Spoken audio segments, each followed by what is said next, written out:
There we go. Hello, buddy buddies. I am doing a test stream right now. It's just a chill one. In fact, maybe it's better if I switch to some more relaxed background music. I just posted a video today to recap all of the trouble I've been running into on YouTube. You can look on my channel, the most recent video. It's called YouTube Confusion. But just in case I wanted to do a test stream. Ah, Hattie, welcome. Glad you're here already. You show up quite fast. Glad you could make it. I've been dealing with a lot of chaos at home. A lot of stuff's been happening lately. And it took up all my time, and then I also had internet trouble. So, tons of stuff's been happening, and I needed to take time off.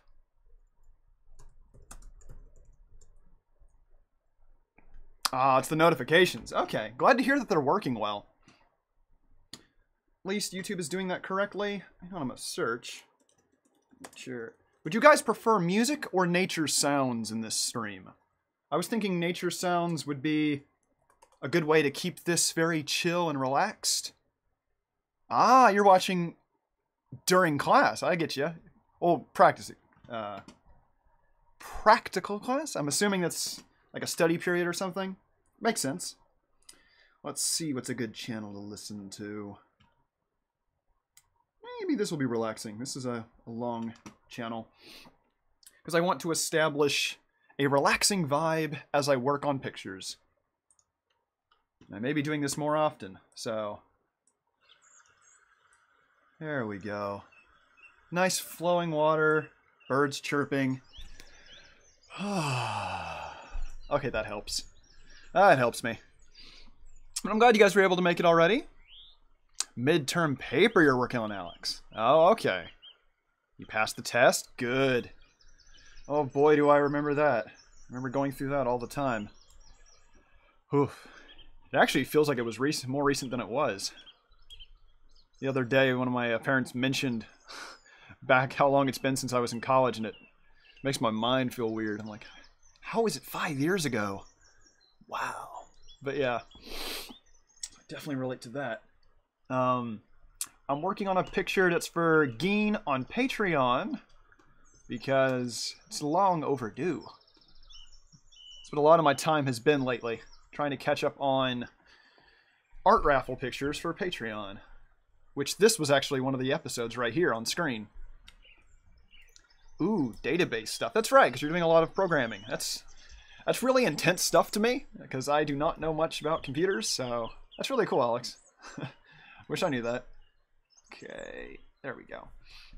But as you can see here, everyone, there's a bit of leftover tutorials on the page, because I featured this in one of my private lessons. I do private lessons every Friday, and this is a way for me to warm up. I'm going to probably try to do this every Thursday if I can.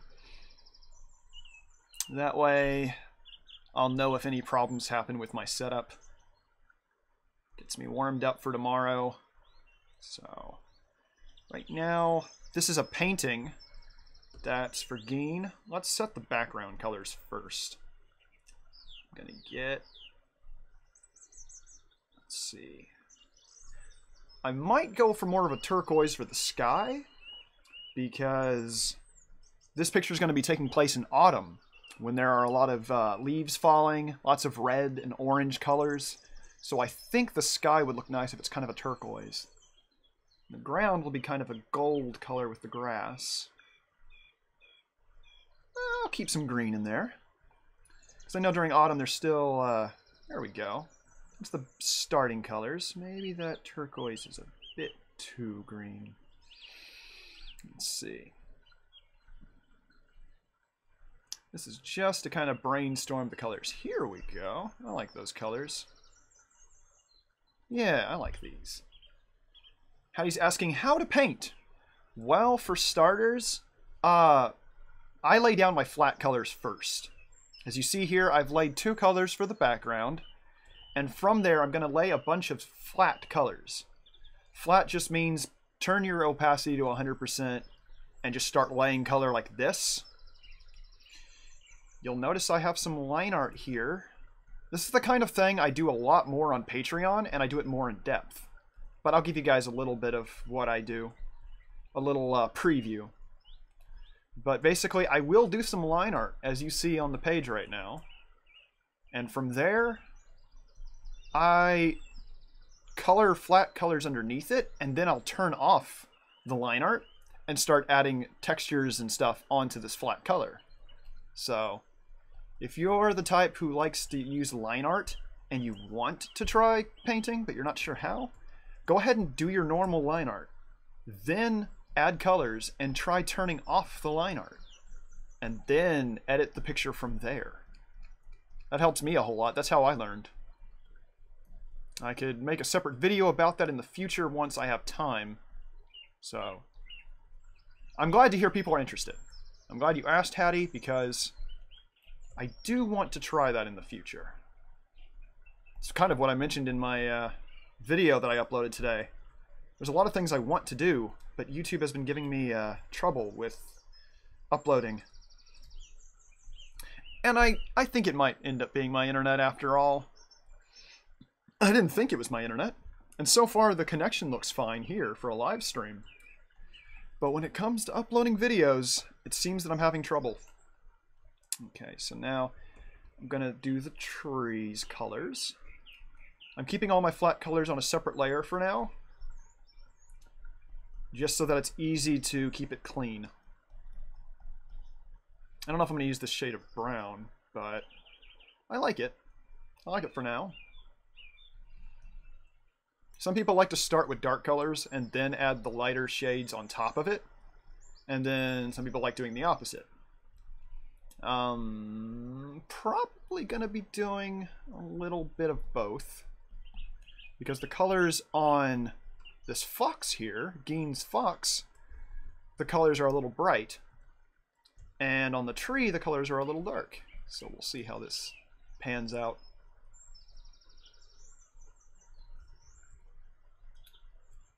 Go. And I try to, over on Patreon, include a mix of both digital and traditional advice. So this doesn't have to be only for digital artists. If you want to do stuff on traditional, I teach a lot of stuff over there about how to draw on paper as well. And they've been going pretty well, thankfully. I was nervous for the first couple episodes, not really sure how it would go, but so far it's actually been quite good. Even when we had weird schedules, I still was able to find time. Hey, Cody is back. Welcome. Welcome, Cody. Yeah, I mentioned in the upload today that things have been chaotic, and a lot of stuff was happening at home. I think I can go ahead and mention it, but one of the things that happened was our cat, Lance, if you remember everyone, he passed away. And it was very confusing, very troubling. So that took up a lot of my time. Things are calming down now. Things are fine. I just had to get that off my chest to let you guys know now. Had to wait for the rest of the family to give me the okay, but now I believe it's alright. Yeah, it's taken a while to get used to. He was about 17, so he was a very old, well-lived kitty. We've actually had cats who lived longer than that. But yeah, he did a good job. I was proud of that baby. He's a good boy. So yeah, for now we're just trying to adjust, keep our minds occupied, and relieving that stress so we can adjust. Which is why I'm doing this chill stream, working on a painting, which, as you guys notice, the background music is very chill. A lot of background sounds. It was a mix of both, Cody. Technically, it was an illness that got him. His kidneys were given out, and he got a bit of a what is it? Kind of a. It was something in his lungs. He was having a bit of respiratory stuff. So it was kind of a mix of both. Obviously, when a cat gets older, they're more susceptible to illness and stuff. So yeah, the main part now is letting my mind get over it, and adjust. I definitely find doing relaxing pictures like this my way to recover. Some people like to do vent artwork, where it's more intense to get the emotions out. For me, I actually prefer the opposite. I prefer really peaceful things because it calms me. It makes me feel better. So, moving into the next phase here, I will sometimes jump in with a texture and start laying in another color, like I'm doing right now. Whoa, what did I mess with? Come on. Accidentally pulled out one of the brushes there. Exactly, Alex. I'm right looking at it on the bright side that I'm glad he's, you know, he's no longer in distress. And he lived a very good life, so I'm not worried there. And for now, it's just taking time to adjust. So, and I can't dwell on it too much either. But I appreciate it, everyone. I do appreciate it. It took a toll on me. And yeah, with the texture here, I am not using fancy ones, because I know a lot of people, when they get into digital painting, will think you have to find the best brushes that are all fancy and well detailed. You know, super custom ones and all that. I only have ever used the default brushes. Most programs will have a variety that you can use. A lot of my painting is just with a normal pencil brush. The standard brush you get, I'll do a lot of them this way. As you can see right now, I'm about to do some coloring on the fox, and it is only going to be with the normal default brush. Aha! Welcome aboard. Glad people were able to show up. Didn't come here from the server and actually found me. Yay! I'm trying to get back into streaming now that I've been having trouble. But yeah. Oh, okay. Yay. I'm glad to hear that. Hopefully the background sounds aren't too loud for you guys. But yeah. Doing a chill stream just to be productive and still interact with you guys. Give you something to relax to. But yeah, as you guys see here, I'm being very simple. I'm not worrying about being clean right now. It's super messy colors. But I'm laying out the various limbs and where everything is on this fox body. Yay, good. I don't like that. Can you have bird sounds be too loud? If they're a parakeet, maybe. I've definitely dealt with that before when a friend had really noisy birds, but nah, I think this is great. This helps me a lot, especially dealing with all the stress I've been in lately. This is exactly what I need. Super relaxing. But yeah, you guys will notice I'm just kind of laying in a dark color to help all the parts stand out, where I've put a heavy shadow under the chin and on the arms. Yeah, exactly. Parrots are loud. They're adorable, but quite loud. And yeah, hopefully this makes sense. I know painting can be really intimidating for people. It was only in the middle of college that I started trying to paint. And yeah, it gotten pretty comfortable with it now. There's probably some stuff I'm still practicing. But yeah, as you guys notice right now, I'm just taking... You start with one color, and then you take either a lighter or a darker shade, and then start working into it that way. So now that I've got some dark colors to show off the legs, the tail, and the head, I'll then take some light colors. Let's see if we can make it a little more bold. By the way, Pen, am I using watercolor? No, actually right now I'm just doing one of the standard default brushes on the very default brush that you use in a program. That's what I use most of the time. If you lower the opacity to about 50, sometimes higher, sometimes lower, depends on what you're doing. Everybody should, you know, experiment to find what works best for you. But yeah, for me, I just take the normal, ordinary brush. Yeah, the pen tool. On some programs, they call it the brush. Yes, I am using Medibang. Glad you could tell. I don't know if I've mentioned that before recently, but yes. Medibang is free. It works on my Mac. That's why I'm using it, because I don't have much money. And I've already gotten really used to it. It's pretty good. It's really good for a free program. And yeah, I just use the normal, they call it the pencil. I don't know if you guys can see it. I think I cropped the image, but yeah, I'm using the normal pencil tool. Opacity's at 50, and then I just blend that way. Which, with most programs, the eyedrop tool will be the Alt key. But yeah, I basically have my finger right by the Alt key at all times. So if you look here, every time I'm drawing, I'm then going to click the dropper tool and go click, draw, click, draw, click. And I'm always clicking on the new blended color. I discovered that in college from a friend. Her name was Zoe. She was using the color picker. And I was just amazed, like, oh, that makes sense. Why have I never done that? So now I just use the color picker tool, and it helps so much. I'm glad that helps you, gamer. Like, you're gonna have to forgive me. I'm trying to remember who you are on the server. Oh no, Alex, distressed face. Is this a bad thing? Hopefully these tools are useful. Oh, okay, yeah, exactly. Exactly, Alex. There's actually a lot of ways that you can imitate styles on digital.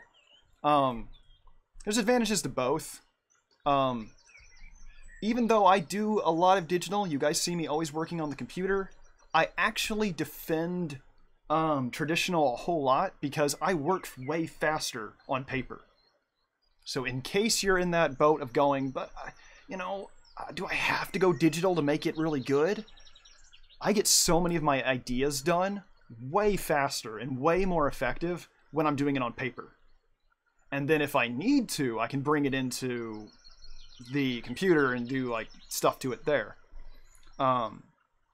Okay, you're doing the sketchbook for the Galaxy. Okay, if it's a Galaxy phone, I don't think there is a short key. You might have to then make sure the tool for the color picker is maybe available on screen at all times, so that you could click that, do a stroke, click that, and keep making, you know, make little pen marks, and then push the color picker and go back and forth that way on a phone. So it's like this. You have one hand do the color picker, and just go back and forth that way. I'll need to try that one of these times. And good, you're drawing now too. Yay. The digital media does let you do a lot more corrections. You don't have to worry about messing up the paper. I do still... I would still emphasize to people you should try getting really comfortable on paper, even if you're a digital... If you consider yourself more of a digital artist, you should still get really good with on pencil and paper. At least keep paper nearby, because there are a lot of skills you can learn on there, and it's way faster to me.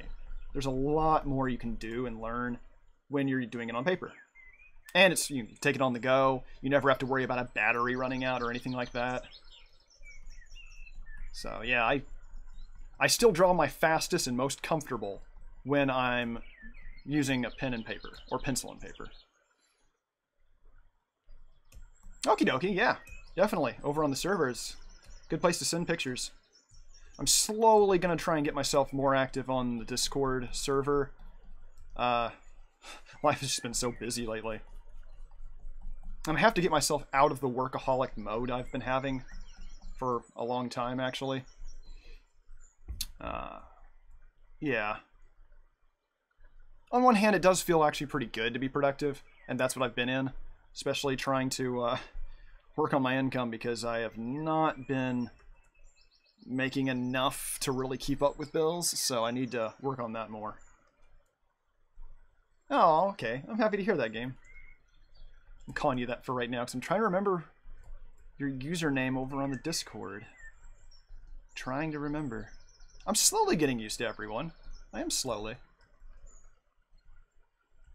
My mind is in 5 places at once most of the time, so it takes a while. You'll notice I keep reworking colors on here. Oh, okay, okay, you are Jess. Gotcha. You're Crow. Okay. Gotcha. Thank you, Jess. Depends on which name you prefer. I'm not sure if you prefer Jess, Crow.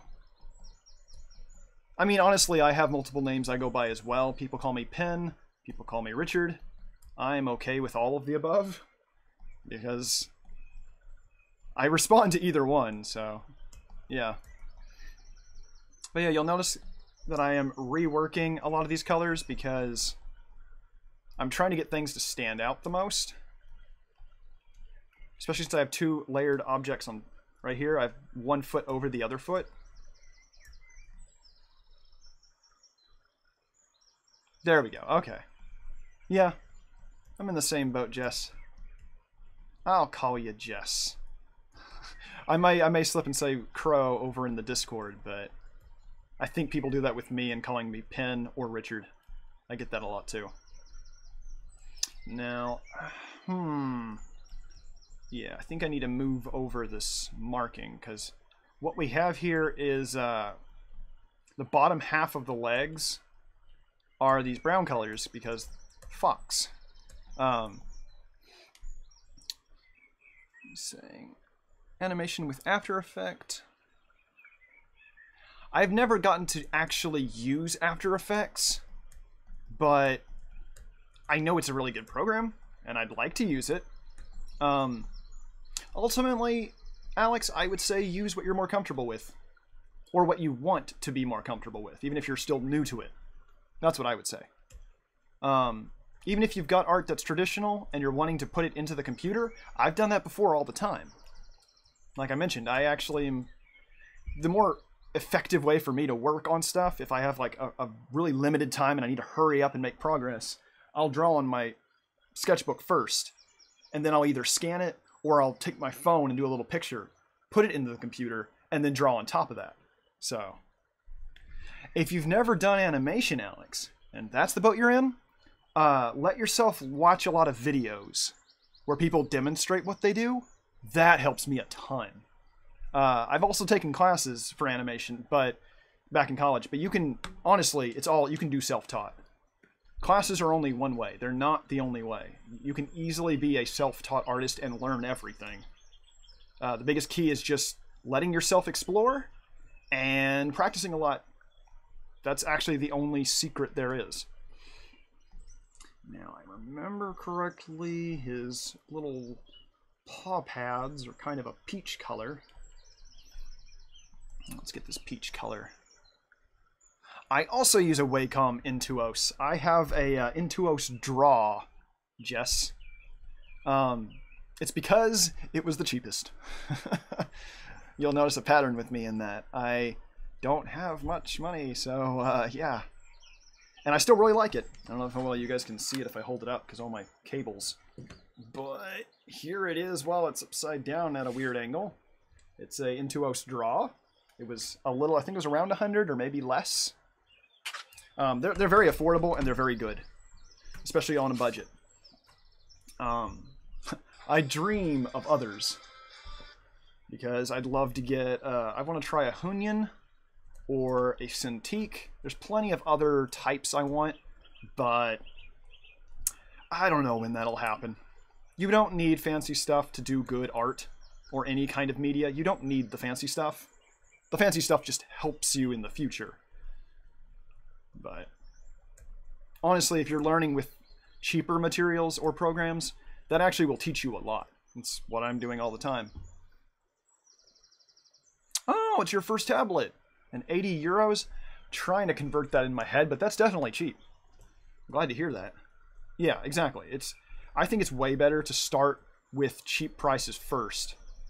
Because you need an introduction, and you don't want to break the bank with something new. Okay, Cody's finding art more of a hobby. That's just fine. I mean, honestly, as long as you enjoy it, that's what matters. And priced at RM320. I remember you mentioning some of those prices, Alex. It sounds pretty decent. Excuse me. Ooh, you could get a hand Wacom Intuos for even less. Yeah, balance it out with your own needs and what you're interested in. Because, yeah, I always think when you're getting new to something, don't break the bank right off the bat. It's better to start small, get used to it, and then figure it out. Like right now. I don't know if you guys can tell, and I mentioned it in the video today that I uploaded, but I have I got a new webcam. And I got one of the cheap ones. because it's a new thing to me. I'm not used to having a webcam. So I bought a Logitech C920, which is one of their older models, but it still works really well. And so now that I'm getting used to it, if I get money in the future, then I might upgrade something better. But yeah, it's always better to start cheap and then upgrade. Don't think, oh, I'm not good, I have to get a really fancy, expensive program or device. It's easy to fall for that, but that's not actually a good way to do things. Okay, now, what I'm gonna do here is that I need to put his belly fur, but on the reference for his character sheet, he has a white stomach fur, but he's going to be in the shade here, so I don't want to go for a true white. I'm actually going to go for kind of this grayed out peach, and notice that in the shade, it still looks right.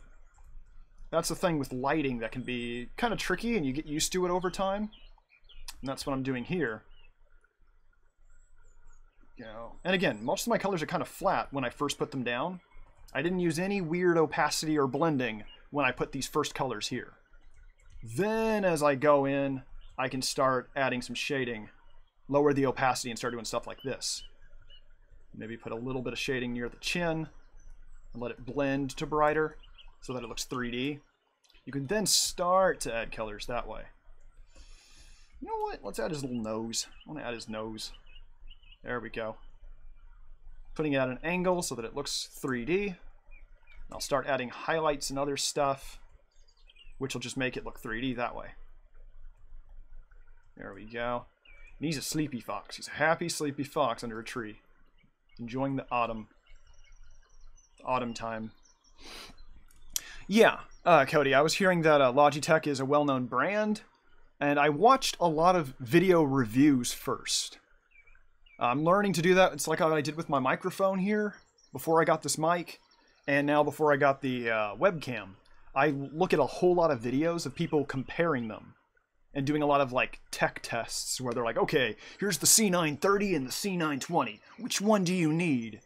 I was almost getting the C922, and then I heard actually they're not that much different, and so then I was like, well, I can save 30 bucks if I get the 20, so that's the one I got. Okay, Alex is using the K200 combo. Oh, nice. What were the other brands? I remember hearing, or the other models for Logitech was also like a Brio, I think it was called. Brio? There were a bunch of them, and like, I think, it's good to, if you need to go for something well-known, go for one of their cheaper ones, just so that you don't have to spend a ton of money and then learn something the hard way. I've actually done that with a lot of the programs I've used too. Like with, what is it? When I do my music, originally I started practicing and learning the music just for fun.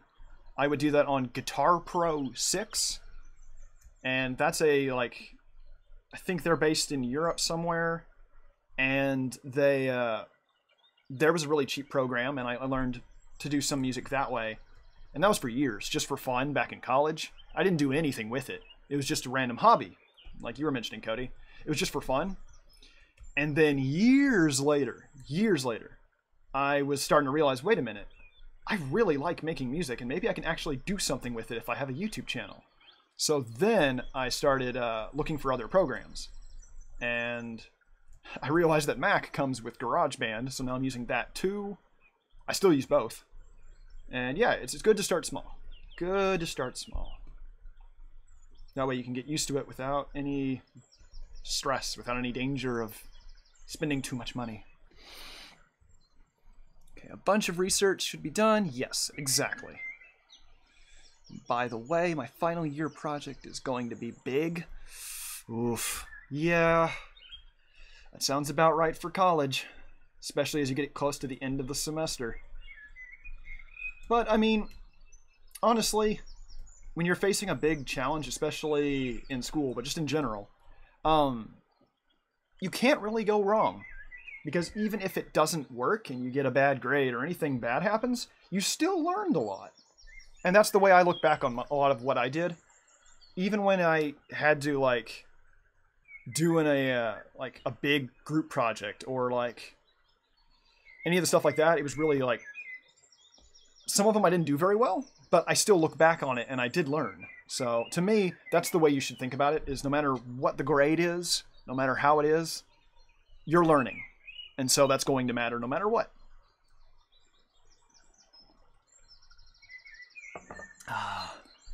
Okay, so Jess is mentioning how to do arms. I actually did a couple tutorials over on Patreon about that. Just as the hourly reminder, I give lessons over on Patreon. Even just $1 a month, and I do weekly lessons where people can ask anything they want in a private stream, and I show people how I do it. Basically like this, but more in depth. And so, yeah, there's a lot of little things about anatomy, about how arms are shaped. I did one episode about the muscles in particular, but I understand if you're limited on money right now, don't worry. That's why I'm also doing these live streams right now, because it's a good way to still see what I do. And eventually I want to post tutorials on YouTube, just actual tutorial videos. I need to find time because I've been so busy, but I do want to do those, so don't worry there. Let me think about what I can say right now that makes sense. Okay, let's see. One thing I'd say about arms is avoid straight lines.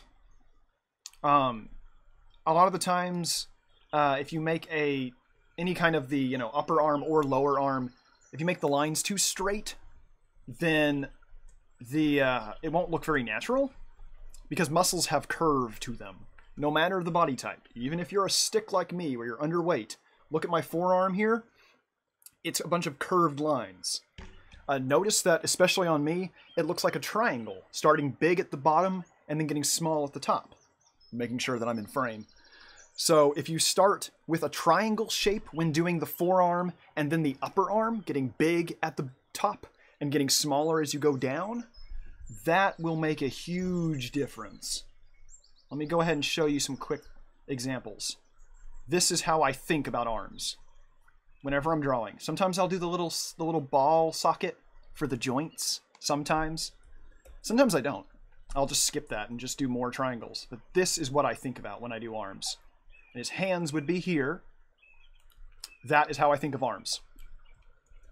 There's other ways of thinking of the wrist and how the hand connects to the forearm. There are ways to do the shoulders connected to the neck. There's a bunch of little shortcuts. Everybody has their own version of it, but yeah, the way I do it is I just think of triangles. So if you're thinking of an arm here, I do that for an upper arm. Maybe I'll put a ball for the elbow if I need it. Then I'll do another big triangle that goes down to a point.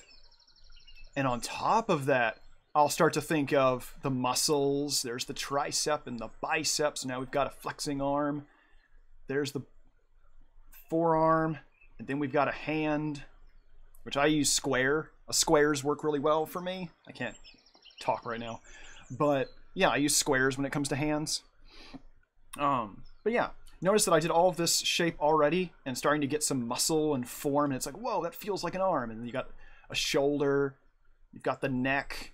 You have the collarbone, neck muscles. All of this can come out of just doing the triangles that I drew before. So all of that comes back to try to avoid straight lines and think of it getting big at the top and then getting smaller as you move down. That would be my very, very abridged shortcut. Because I could probably think about it more and getting really like step by step, which I do in the episodes every Friday on Patreon. But for now, yeah, that's what I think of. I've made... Oh, my hands. Okay, I can address that too, Jess. You're asking how do people make things so quickly? This answer is kind of repetitive. but it's practice. But let me be more specific. It's repetition. Hey, Syl showed up. Hello, Silly. Welcome aboard. Let me give you the honorary greeting. Do. Anyway, yeah, it's muscle memory. Because the reason it looks like I can draw all that so fast is because I've done it a million times, that now my hand knows how to do it better than my brain. It's why so many people will like, yeah, I know, you're saying like how to explain it better. But yeah, like part of it is that like everybody else is always going to look like they don't have flaws compared to when you look at your own art. Because whenever I do my own stuff, there's a conflict between what I'm aiming for, but then what happens instead. And like that's the big thing that like every artist has to struggle with. Yeah, I know I repeat myself, Birb. I can't deny that part. But yeah, it's just what it comes down to. I know it's not usually what people like hearing, but I'm trying to be honest about what I do and how I think about it. Even if repetition is key, there are still a lot of shortcuts, and that's what I'm trying to give here. The one I use is that the triangles method here. Hopefully that makes sense. And even if you don't use that later on, it'll give you something to think about and try. So as you see right here, with arms, I always think of 2 triangles and then a square for the hand, and that's how I connect it. Yes, Silly, they are birds. I captured a flock, and they're stored under my desk. I'm going to post my hand thing in the art channel. No, you're not annoying. I'm the one chatting everyone's ear off. What does that make me? Honestly, you should have fun. Fun chatting and discussing, sharing. I much prefer that. Yeah, the birds noticed. A beak. You're not talking about my drawing, are you? I sure hope not, even though I'm adding in the darker fur color. If you've got a problem with this fox, take it up with Geen. Which, he might be asleep right now, because he's over in Germany, but yeah. I love how that's just going to always be an ongoing joke with his character that I draw all the time because he commissions me so often. I mean, I hope it's not a thing that I'm doing wrong, but yeah. If chatting someone's ear off makes me a YouTuber, then I can do that because I have a lot to talk. I like rambling. I just do. And I don't let myself think about, oh, am I annoying? Because honestly, that doesn't help anybody. That's not productive. I'm very much on like, what is productive? Do that. If it's not productive, don't do it. Goofing off playing a video game in your free time is productive because it helps you relax. Watching a movie, chilling, doing whatever. If it's helping you relax and stay calm and recharge, then it is productive. Birb, I see that bait. I am not responding to that message. I'm not going to think about that, because then I overanalyze it. And that's so much of life, is that if you let yourself dwell on stuff that makes you all nervous, then you will get nervous. And for me, I don't want to think about it. Instead, I want to, enjoy the process of sharing my heart, working on this, chatting with you guys, listening to the sounds of the birds that are trapped in a cage under my desk, and just relaxing. Gradient pen. His ink is almost gone. Well, actually, I actually like it when a lot of my pens start to run out of ink because of the weird blending effects we can do. I don't know if that's what you're referring to, Jess, but I like that a lot. It's equally frustrating because then you know the brush is about to run out, or the ink is running out. So I understand that. It's like I wish there were some brushes that would eternally be almost out of ink, but they never run out. I know there are probably some weird brushes out there, calligraphy brushes or something. I wish I could like somehow find a brush that does that, or a pen. Pen wants a pen. and I want to draw with that pen. I actually have a giant, like, little cup of pens. A giant little cup. But yeah, it's less of a cup, more of a, what are these called? Organizing things that you would get on a teacher's desk. I have one of these things. And yeah, no matter how much digital art I do, I will always keep a lot of traditional stuff around because, yeah, I love it. It's comfortable to me. Holster. Now I want to draw like a cowboy rabbit with two of those containers on my hips, the big irons, filled with paintbrushes and protractors. How's it going, dude? Got my paintbrushes. And yes, I draw on bottle caps. Actually, I think Mart does that a bit more than I do. I tend to draw on takeout containers whenever you get food to go. That's where I do most of my drawing. I don't write my name on the box when it's like, oh, here's my Chinese food. I draw a bunny, and it's like, gee, I wonder if this is Richard's food. Okay, adding in the lighter color here, and I admit I need to pull up that reference. I've drawn Gein's pictures so often, or his character in particular, so many times that I've gotten used to it and memorized it, but I want to be careful. I could actually be working on his character sheet because I'm making him a new character sheet.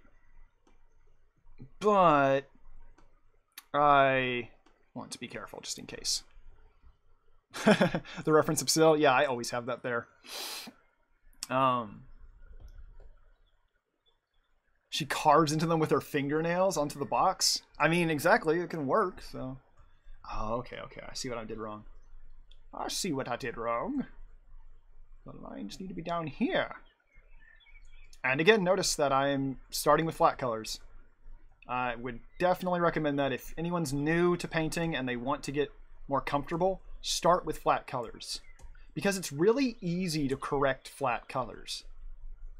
Because you don't have to worry about blending. I just immediately can see the color that I'm using on the page right now. And then I'll worry about making it fancy or whatever. But just start with flat colors. I do remember that, Birb. I need to find that somewhere. It's probably in my desk. Squeaky old desk. Let's see if it's here. I keep a lot of my traditional drawings in my desk, but then I also have a folder that I can look in too.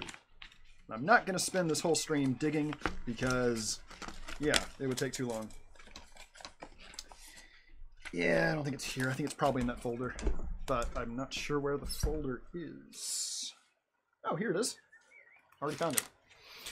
Nope, not in that one. Gosh darn it. God dang it, Napa. Okay, let's see if it's in here. Nope. I have too many folders. I will find it eventually, but I remember that picture, Birb. I do. I could draw it again eventually. Okay, so I've got that. Again, sometimes I can't help it, and I try to start blending, like you see right now. I do a mix. I let my mind jump around back and forth of like flat colors, blending, flat colors, and I have a very distracted mind when I draw. Despite doing giant paintings, I'm actually a very impatient artist. I think I've mentioned that before, but it's true. Because yeah, I working on a very big painting, people are like, oh, you must be patient. Nope. I am very not patient. It's probably why I have so many tricks to do things, is because I get very impatient. I don't know if I like that. No, I'll put that there. Okay. Ooh, did Silly find the picture? Did he send it over Discord? Which I only have on my phone right now. Let's see. Did you? Did you? Yes, you did. Oh, it was on that page. That's right. Okay. I wonder if people can see it. I like that little thought bubble. Come on, phone. Stop cropping it. Let's see if you can see it. Yeah, you can barely see it. There you go. There's Angry Birb. Yay, it focused. New webcam just went into focus. Aw, yeah. There's Angry Birb. That's on paper somewhere. But yeah, that right there was proof that I really, really, really like. I like drawing on paper because it's fast. It's easy for me to do, or easier. I still have trouble sometimes, but Pen doesn't like it. I don't like things, but I do like things sometimes. Actually, more than sometimes. I'm just overly picky, but I mean, every artist has that, so to some degree, usually. Okay, I realize there's also a dark color of fur on his neck, too. Whoops. Let's see. Was that the first drawing? That's the first drawing. Was it really? I think I do remember a joke about that now. That was the first time I drew Syl, which was hilarious because Syl's such a happy bird, and the first one I did was him mad. I think you're right. I remember that. I do remember that now. Okay. Hopefully watching me do all this blending and painting is debunking a lot of the mystery and making it look a little easier. Hopefully. Because that's what I struggled with for years, was that painting always looked like some big, complicated skill that I didn't really think I knew how to do it, but I started with line art first. So that's my big thing. Oh, I get you there, Jess. Actually, I don't even have a good reference for my own character, for PenMark, that I'm always drawing him. I've got a million doodles. I've done like all these little thumbnails and stuff that you see below my webcam, all this stuff. There we go. All these things that, like, I draw him a lot, but I actually don't even have a reference sheet. I totally get you there, Jess. Yeah, I'm too busy drawing everything else. It's like, eventually I'll do a character sheet. Eventually. Yeah, we were yesterday, Birb. The fact that I don't even have a character sheet. I have one doodle that's already out of date for my character. Talking about heights. Yeah, exactly. I don't know what... Honestly, I have fun with characters, and half the time I'll draw Pen as this little floating head. Half the time I draw him as this little tiny feral rabbit. Other time I'll draw him as a person. I just do whatever I want. I think it's more fun to let yourself draw it all the time. Only one picture. Well, I mean, like, the thing I had, again, with my reference picture was out of date. Like, if you look back on your old drawings and you're like, oh man, it's already not good. It's because you're growing faster. And so, yeah. That's one way to always keep in mind. And yeah, Pen tends to be a floating head. That's probably the way I draw him most, is just a floating head, because why not? He wishes he was a Game Grump, but he's not, because he's drawing all the time. It's a detailed one. BRB, or did you mean bed? Don't tempt me with falling asleep, because I'll do it. My energy will make me fall asleep. As it is, I'm already having to try and drink a little coffee drink to keep myself awake. Also, don't realize if anyone noticed that I trimmed my beard. Birb. B-I-R-B. Birb. I always like that.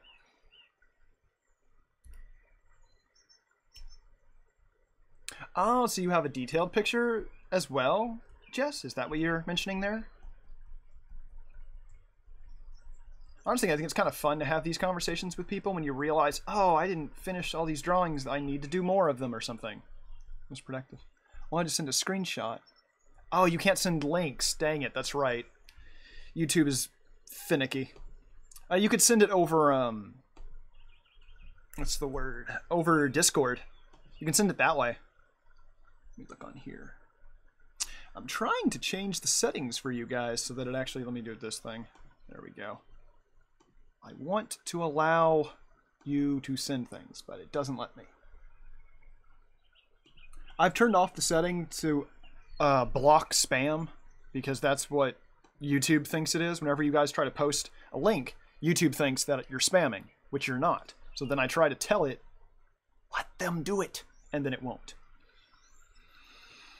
Sigh. Where's the chat now? I lost the chat. Hold on, guys. I lost the chat. There's the chat. And Max is here. Welcome aboard, Max. Welcome to the chill stream. I've had a very, very busy, chaotic past couple weeks. So now I'm finally coming back and letting myself get used to streaming again. Because I also still have a whole lot of work to do, so this is my compromise. I'm letting myself work and hang out with you guys at the same time. Yeah, YouTube only lets the mods do it. It's in their regulations. It's true. And yeah, just send things on Discord. That works better. Well, I mean, you guys are in the middle of school, Max and Alex. I know that, so that's a temporary thing. It'll be stressful for a while because you're finishing school, but then you can aim to find time to relax. You definitely deserve it with all the stuff you guys have been doing. It is not a distraction to find time to rest. Being able to rest is actually a very productive, good thing. Let me see. Capstone film. Oof, exactly. You need...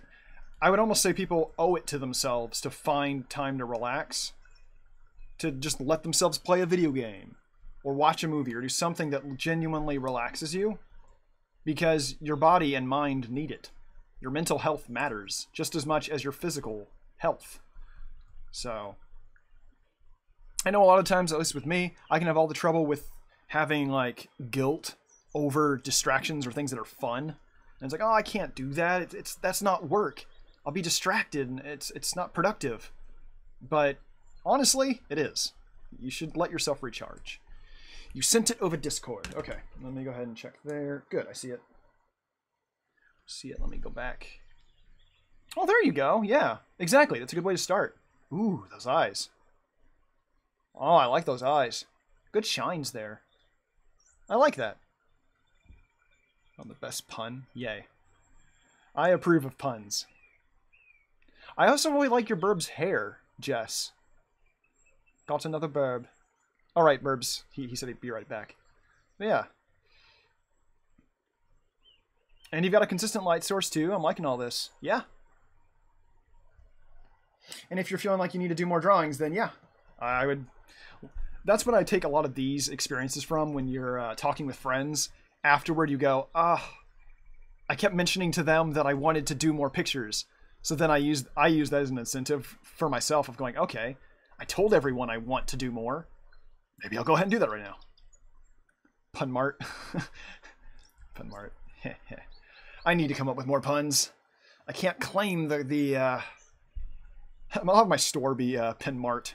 If I ever open a chain grocery store or a supply store, I'll call it the PenMart. See? You get points for that, Jess. I'm giving you points.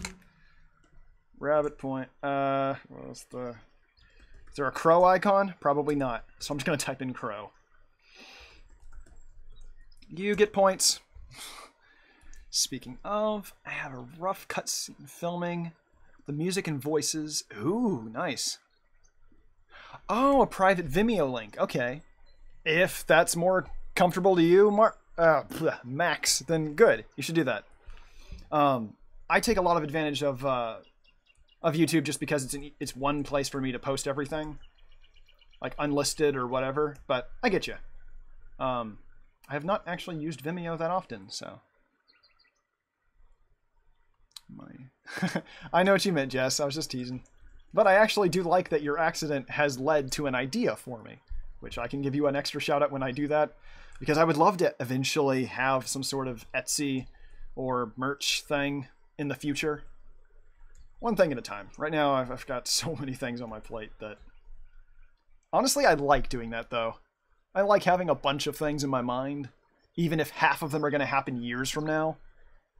It's still fun to daydream about that, so yeah, I would love to do that in the future.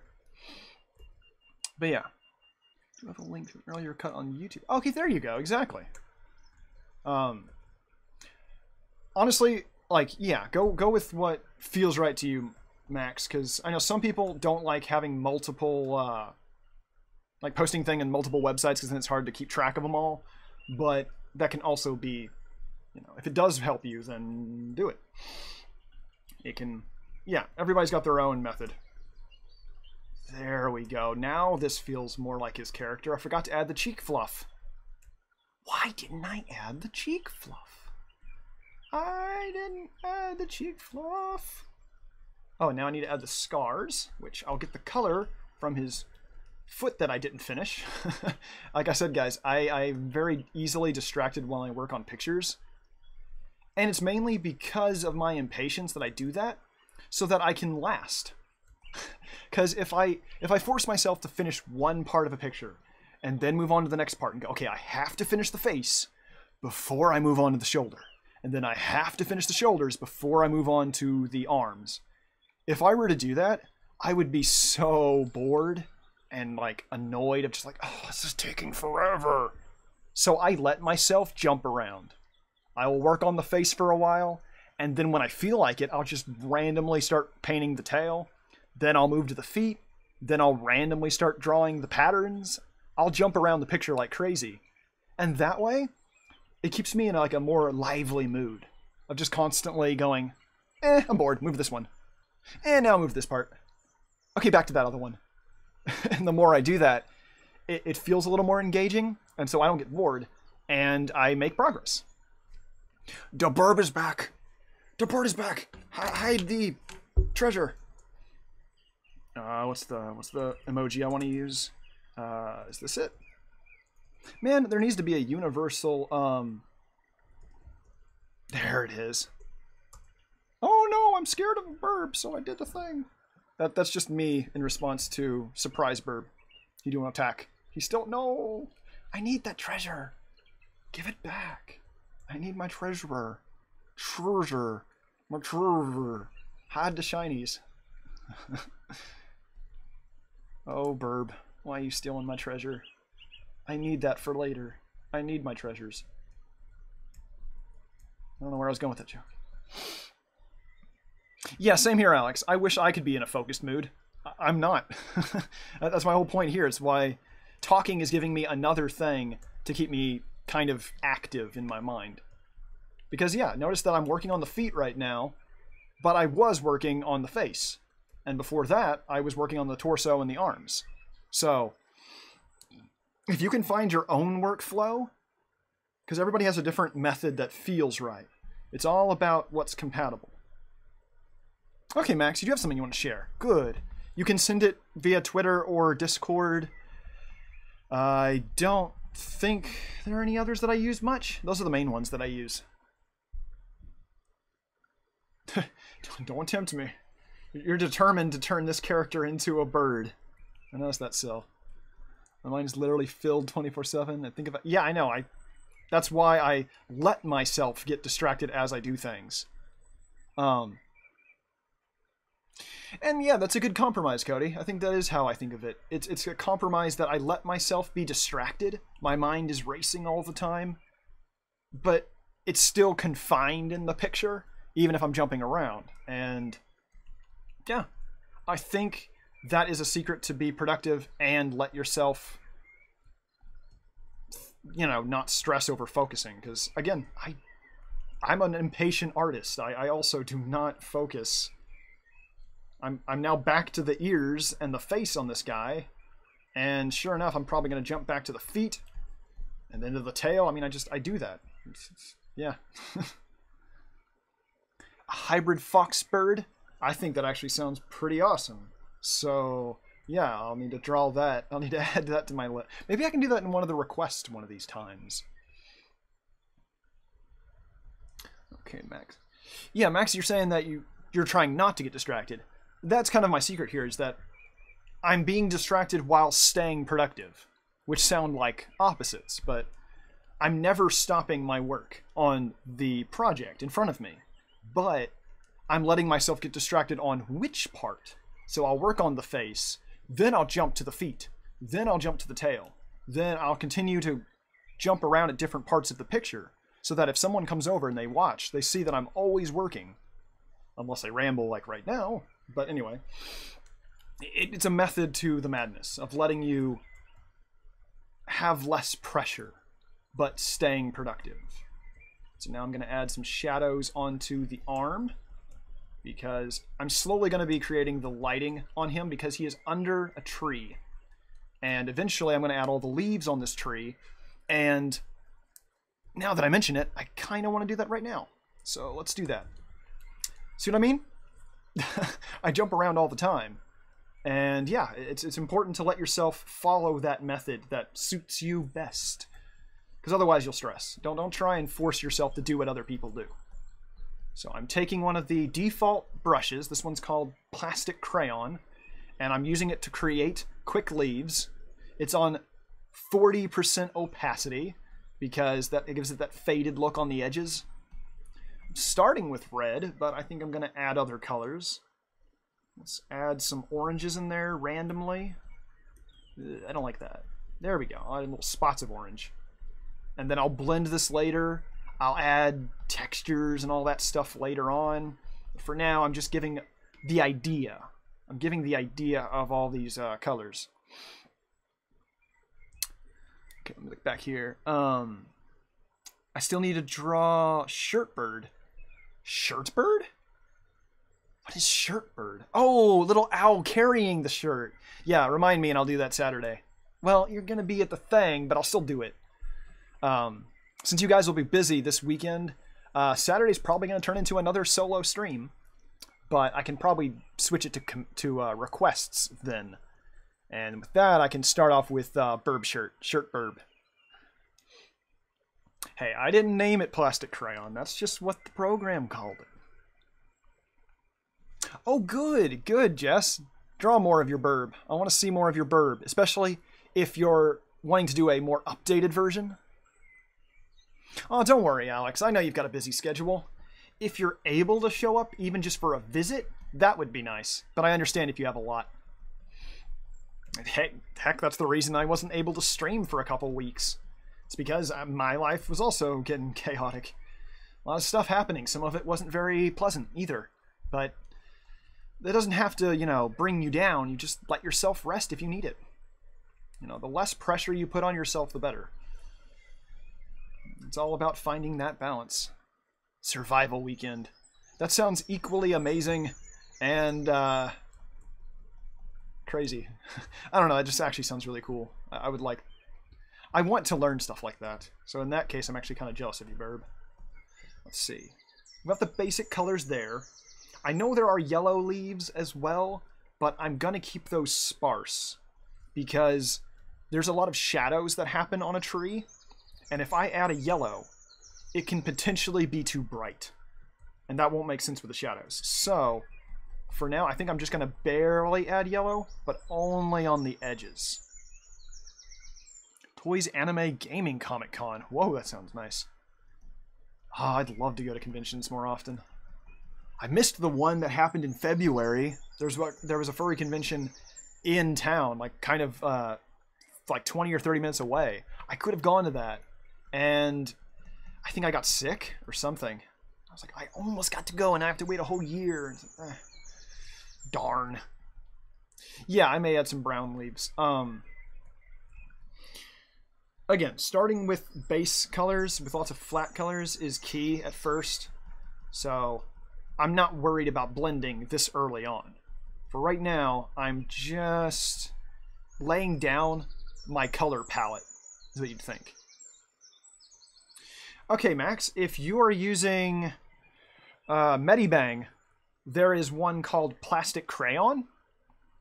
You'll notice on Medibang there is a little cloud button with an arrow, and if you click that, it then I can go and do it right now.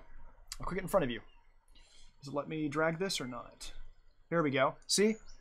I clicked on the cloud button over on Medibang if you're using that program. And now it has a bunch of default brushes that are available. And granted, you have to get an account, I think, which is free, and it's just part of Medibang. And I did that in order to get these brushes. Yeah, there's actually a whole lot I do with the default normal brush. But trying to think of what would be the best advice for for drawing better trees. What's the easiest thing to say?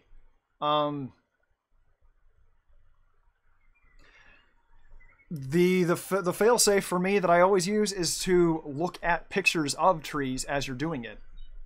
Because if you're struggling to make it look like a good tree and you're like, man, I want this to look more like a tree, then I would pull up more pictures. If you're using Photoshop, I used that for years before this.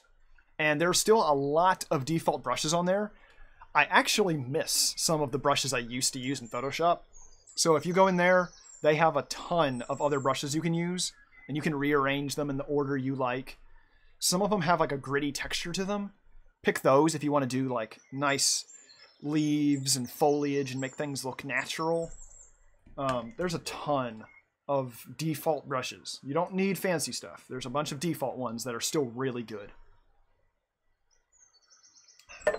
There was one in particular that I was using almost all the time in Photoshop. I really miss it. It's why in the future I kind of want to get a PC again.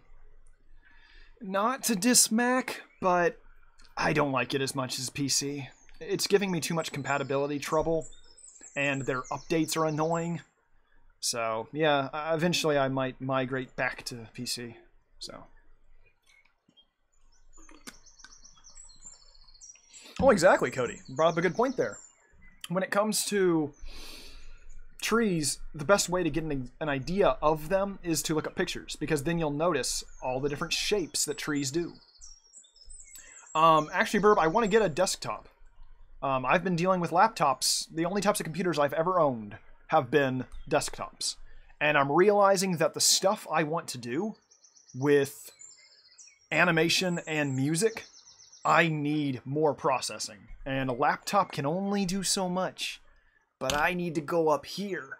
And so I either need to look up a gaming computer, which Alex has mentioned some good stats on there, along with Nick, Jack. A lot of them have been mentioning the stats that I need to look for, the right kind of, sound card and video card and all the motherboard and the various things I need. That's one thing. I also might, try to be brave and learn how to make a computer. We'll see. Maybe I'll go in baby steps. The advice I gave earlier was to start small and get bigger later, so I might start with just getting a gaming computer first. And then I'll move on to other stuff. Yeah, I'm pretty proud with what my Mac has been able to do. I'm unsure of what your laptop is, Cody, but yeah, laptops are amazing. They can do a lot, and I'm really proud for that, especially that they're portable, but in general, they can do a lot. I am starting to reach a peak where I need more. Because even as I've replaced the RAM now, I have I think 16 gigs, and I'm still running into problems there. I just really need a lot more processing. I need a lot more power. So, I mean, that's life. You slowly make progress and learn things. Okay, yeah, you have a gaming laptop. That's the goal I'm seeing, is that when you're doing animation or music or live streams, any kind of stuff that requires a lot of video and audio to move smoothly, that basically equates to you need a gaming computer, because gaming computers do that. Which is why when I go on the market in the future looking for a computer, I'm basically going to tell them gaming computer. I need a lot of processing. Okay, Max, you've got a 4-year-old? Mine is actually much older. I think this was a hand-me-down. It's still very good, but it's 2011. Oh, wow, so that's like 7 years now. 7? No, it's like, I can't do math. Yeah, 7, okay. Words. But yeah, I have a MacBook Pro, because it was a hand-me-down, but I'm not complaining. It's better than what I had before, which is the computer playing this, the birds. The birds are trapped inside this old computer. And this old computer was what I got when I graduated high school back in 2009. So you do the math. But yeah, that one's way older. might need to get a new desktop. Yeah, exactly. I'm equally running into those problems. It's the cycle of life with computers. Another thing that would definitely come in mind, Max, when it comes to drawing trees or anything natural, anything in nature, anything alive, and you're trying to make it look more realistic or more natural, it's kind of the thing I said actually earlier in the stream with when drawing arms or any kind of muscles, is make sure things don't have any straight lines. Try to do only curved lines that are smooth and wobbly, because that's natural, the way things grow. As well as don't have things be symmetrical. Avoid that when you're doing trees or any kind of thing in nature. Avoid symmetry. Unless you're dealing with the petals on a flower, and even then they're not usually perfectly symmetrical. They're usually like, there's usually a couple petals that are a little off, and that feels more natural because the wind was blowing through them. Avoid symmetry when you're dealing with nature. The more wobbly and flowy you can make it, the more natural it's going to look. It's why just now I took my eraser to the trunk and started carving one side of it. So now one side, you'll notice, is very concave. I like chopped away little chunks of it like this. So this chunk curved in like this. Meanwhile, the other one, see how wobbly I made it?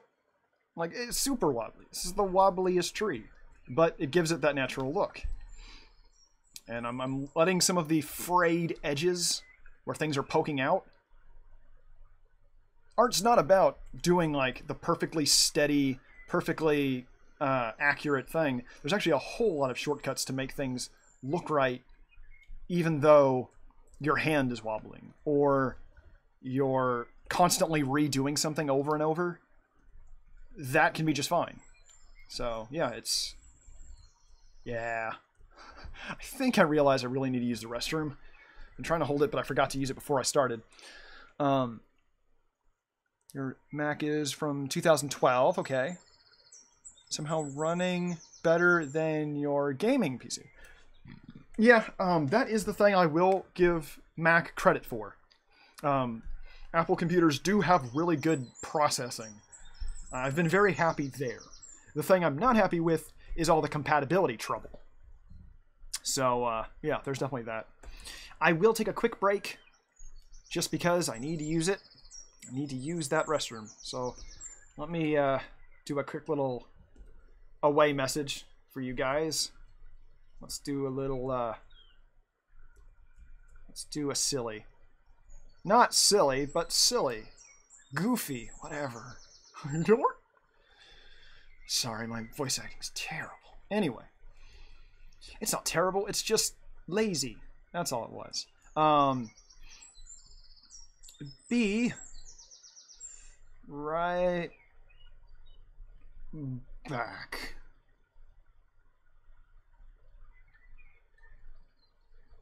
There we go. Boop, boop, boop. I'll draw a little bird. What kind of bird is this? A cardinal? Good idea. Thanks for the suggestion. Little Birb. He's Birb. He's a little blob bird. Let's do his feet. Let's do his tail. There. Boop, boop. Boop, boop. Let's give him that little crest on his face. That's a little too dark. There we go. Let's do them eyes. Boop. Come on. Come on. There we go. Here's his little eyes. He's a little demon bird. How adorable. And he's all tweet. And he's got his music notes.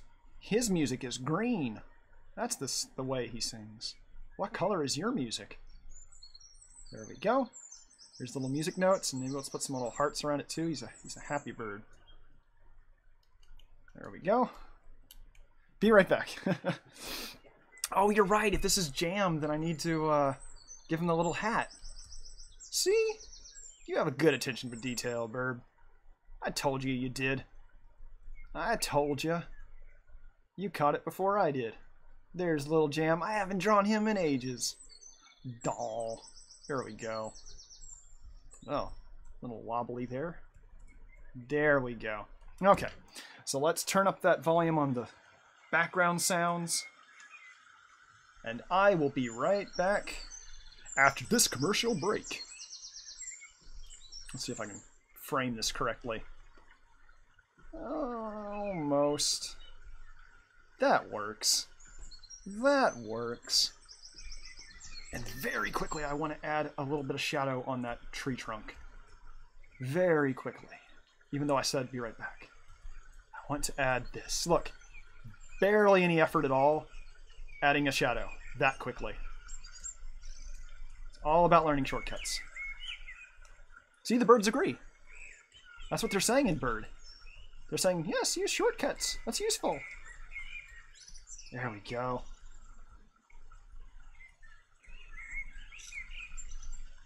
Little bit of shadow. Shout out. I'll add that later. But yeah, I will be right back, everyone. I see that Max has sent me the attachment for, I'm guessing, the film he was mentioning. Okay, so I will be right back. Listen to the birds and sing along if you wish.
And I'm back. I'm back with a little bit of food. Here we go. Whoa, whoa, whoa. Here we go. My alarm. Let's turn down those birds. Calm down, birds. Back in your cage.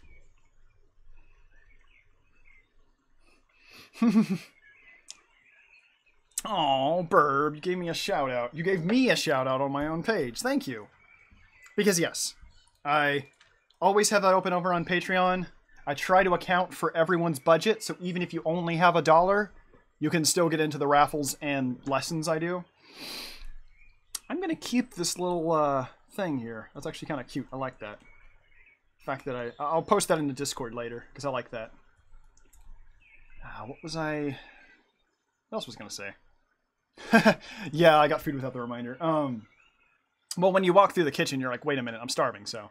I saw that you shared something, Max, so let me go watch it. It's hard for me to look at a bunch of other things while I'm usually streaming, but let me see.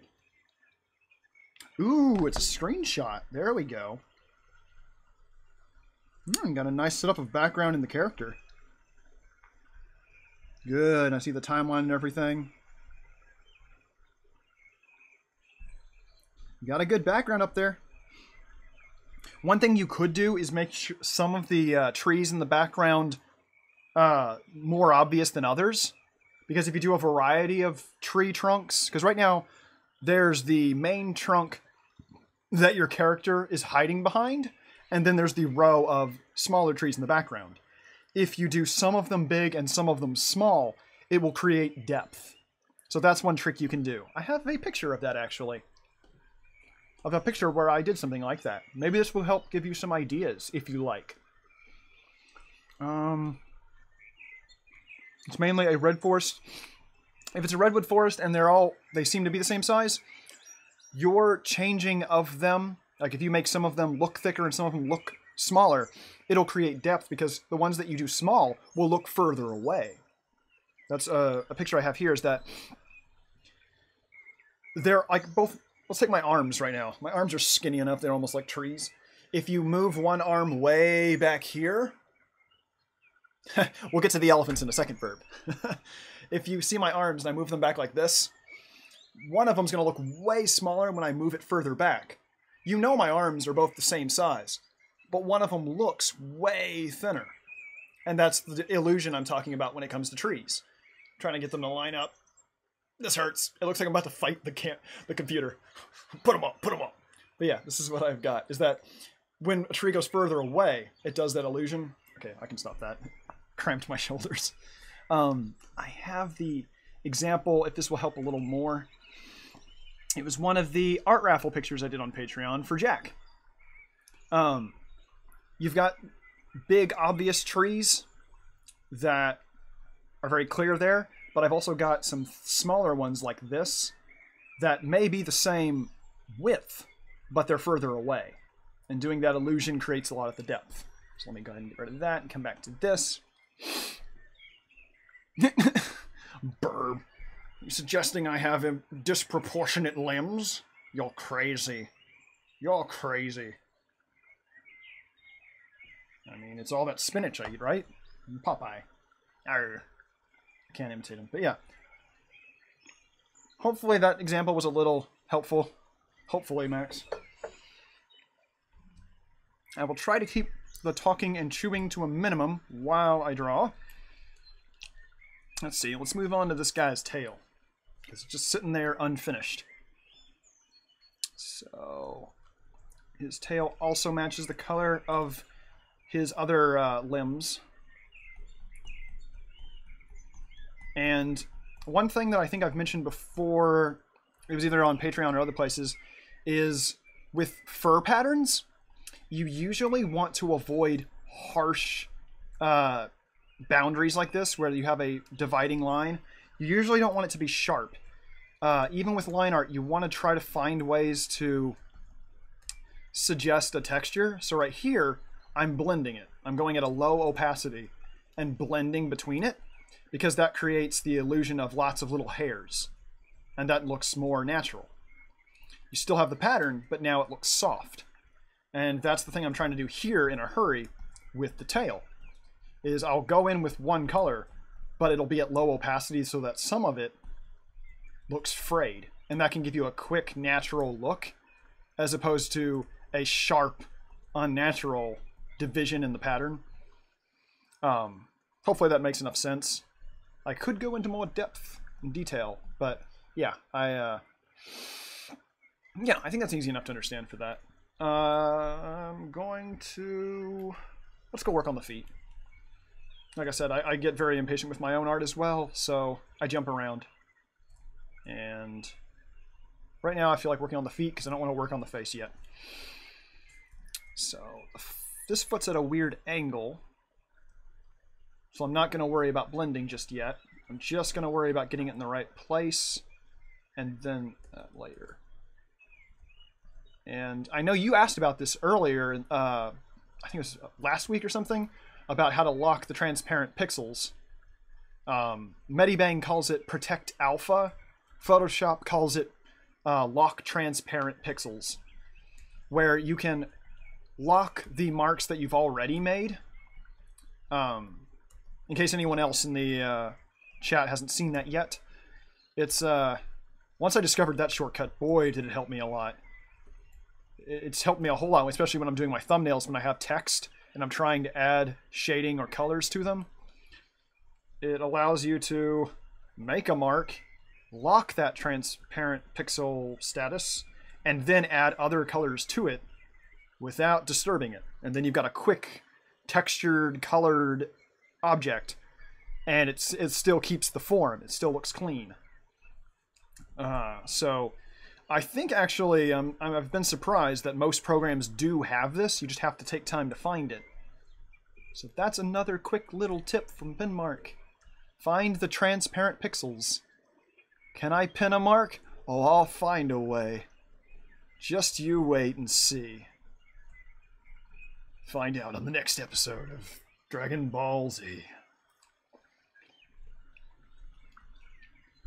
I think I'll put a little bit of shadow on the feet here, because I've got a bit of a... trying to figure out what pose I want his feet to be in. Because normally toes want to curl inward, but if he's relaxed, maybe he's outstretching them like this.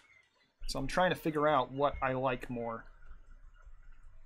And when you're unsure about something, and you're constantly trying to decide something, raise the opacity. Because then it's quicker and easier to make a mark, and then erase it, make another mark, erase that. Raise your opacity if you're unsure, because then you can quickly test things out. And then if you like it, then go in and blend it with lower opacity. Always hard for you to find the transparent parts I missed. Yeah. A way to do that is putting a color behind your picture, behind the object. That's another way to do it. Like if I was trying to find where I missed on him, I would take an opposite color, something really, really obvious, like a purple or a pink, and I would do this. Because when you do that, then you can look around and see if there are any spots missing. I don't think I have any spots missing.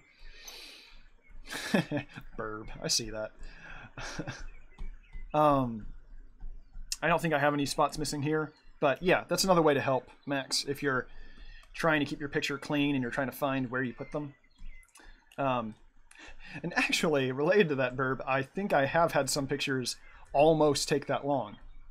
The big galaxy picture that I started for Geen is starting to get pretty intense. And I might actually go over to that now that it's on my mind. It's been a while since I worked on that one, and I need to. Oh yeah, I remember the reason I stopped. I need to plan out the poses. Yeah, that's right. Okay, I'll have to do that later. I'll make a sticky note. I'll remind myself of that right now.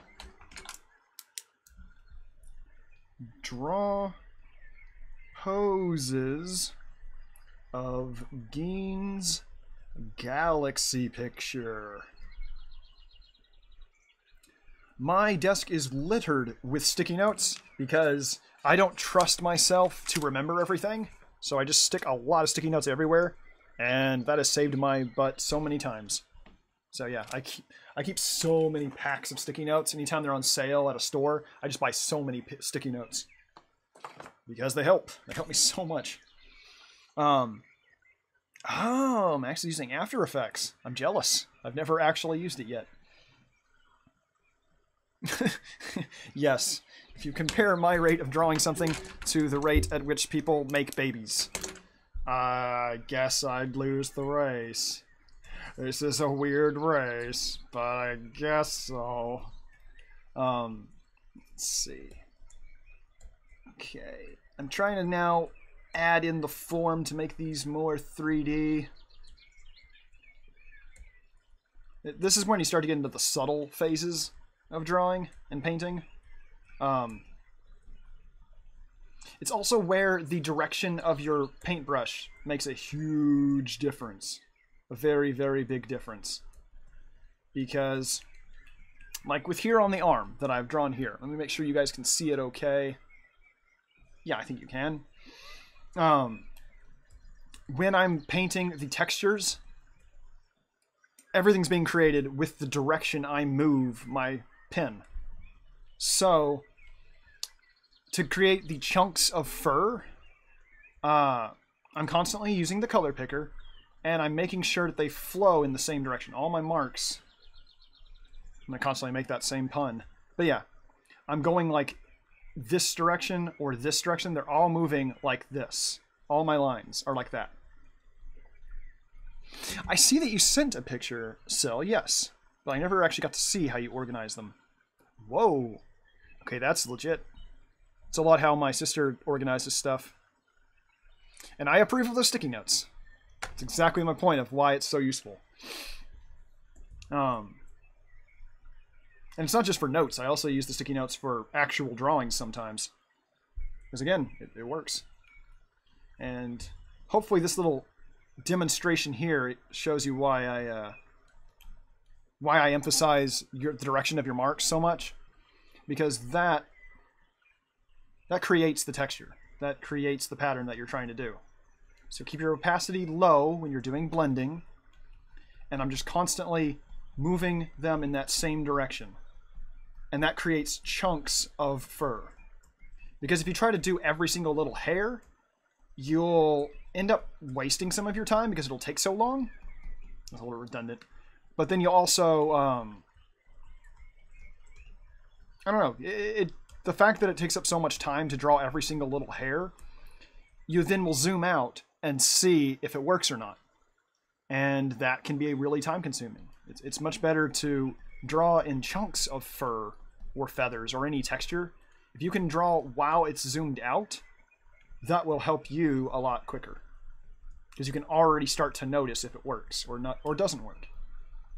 So that's why when I'm painting, you'll frequently see me zoom out really far like this, because I want to keep in mind, how does the picture look so far? Is it working, or does it need work? You know, is it starting to, is part of it looking weird? One thing I'm going to probably jump in to do right now is add in a heavy shadow, because he's under a tree, and I want it to be obvious. So I'm going to really lower the opacity to like 16 or something really low. I've clicked black. Maybe we'll go to like a deep blue. It's a little more natural. And then I'm just going to start to lay in some dark shades over him. And notice how already that quickly adds some shadow over him. And I've got an instant amount of lighting. I'm letting the video catch up so I can make sure you see it well. I think that worked. 2 could work for the opacity. Might take a little longer if you do it that way, but you know, it could work too. Gonna make a draw book like Jack has. I could draw a book. I would love to do an art book if that's what you mean, or if you mean just collecting all your drawings and putting them. Oh, that would take forever because I have too many all over the place. They're again scattered in my desk as well as folders. So Opacity -3. That's known as an eraser. But yeah.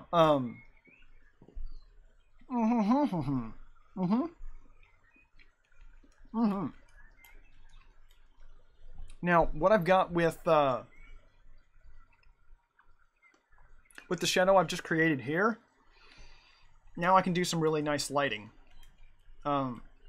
Notice that I wasn't using any like feathered edge because Medibang doesn't have any good feathered edge brushes. So now I have to blend it by hand. I know that frustration, Jess. Trust me. I'm sorry you're feeling it, but I sure relate to it. That's the constant struggle with an artist, is having an idea in mind, but then looking at it afterward and going, that's not what I was trying to do.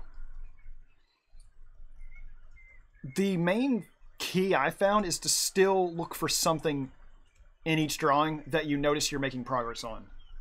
Because even if you're not pleased with how you drew a face or the eyes or something, you'll still take it as your like part of the skill of drawing is to notice what you're doing right. Or if you feel like something's really, really bugging you over and over, then start focusing on that more and look at things. It's the anatomy. Okay, okay. Yeah, that means let yourself practice some anatomy picture. Like look at photos, try looking up tutorials, because some people may give a secret that makes you go like, oh, I didn't realize that's how some people do it. And then just practicing it a lot. You will get better over time. Just I know it's that same thing over and over, but it does come to that. Yeah, the blur tool can work. You don't want to rely on it too much. Even if I were to blur these marks here, I would still want to add in a texture by hand, because there's a lot of, I don't know, there's a lot of the texture comes from doing it by hand. If you blur, everything blurred is uniform, and that can seem unnatural. So you want to, the more you do by hand, the better. How do you draw my anatomy? Depends on which part, because there's a lot to it. I already mentioned with the arms how I do it earlier.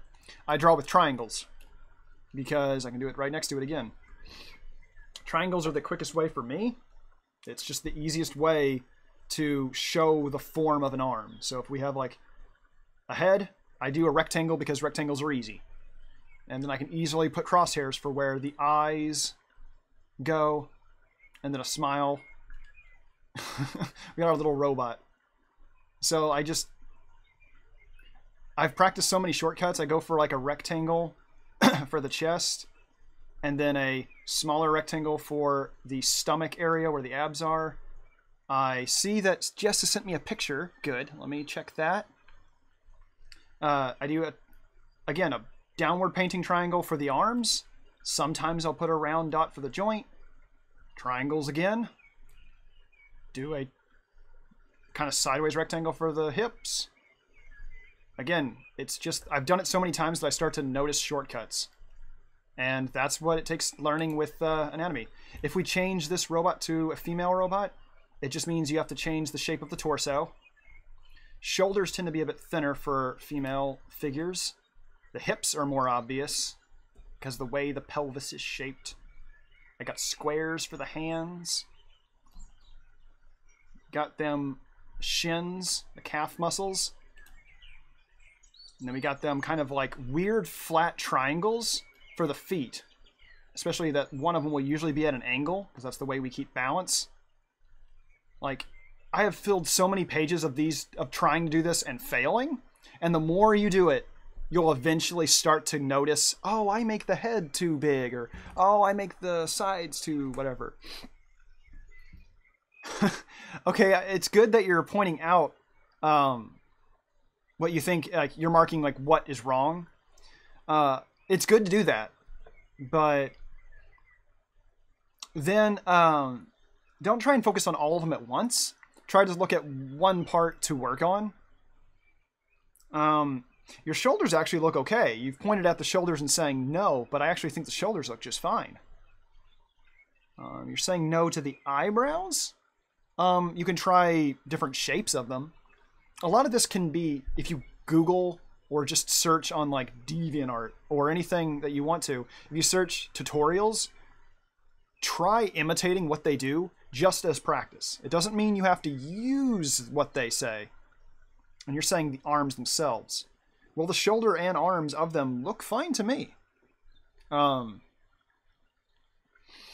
Try different shapes if you're feeling like the lines that you use always look the same. Part of this is that you're also drawing from the front, which can be really tricky. I actually have the most trouble when I draw something directly from the side. When you're drawing like a directly side or directly forward, that can be really tricky. This little figure I drew, this little female robot, is kind of facing forward, but a little bit to the right. There's a little bit of an angle that way.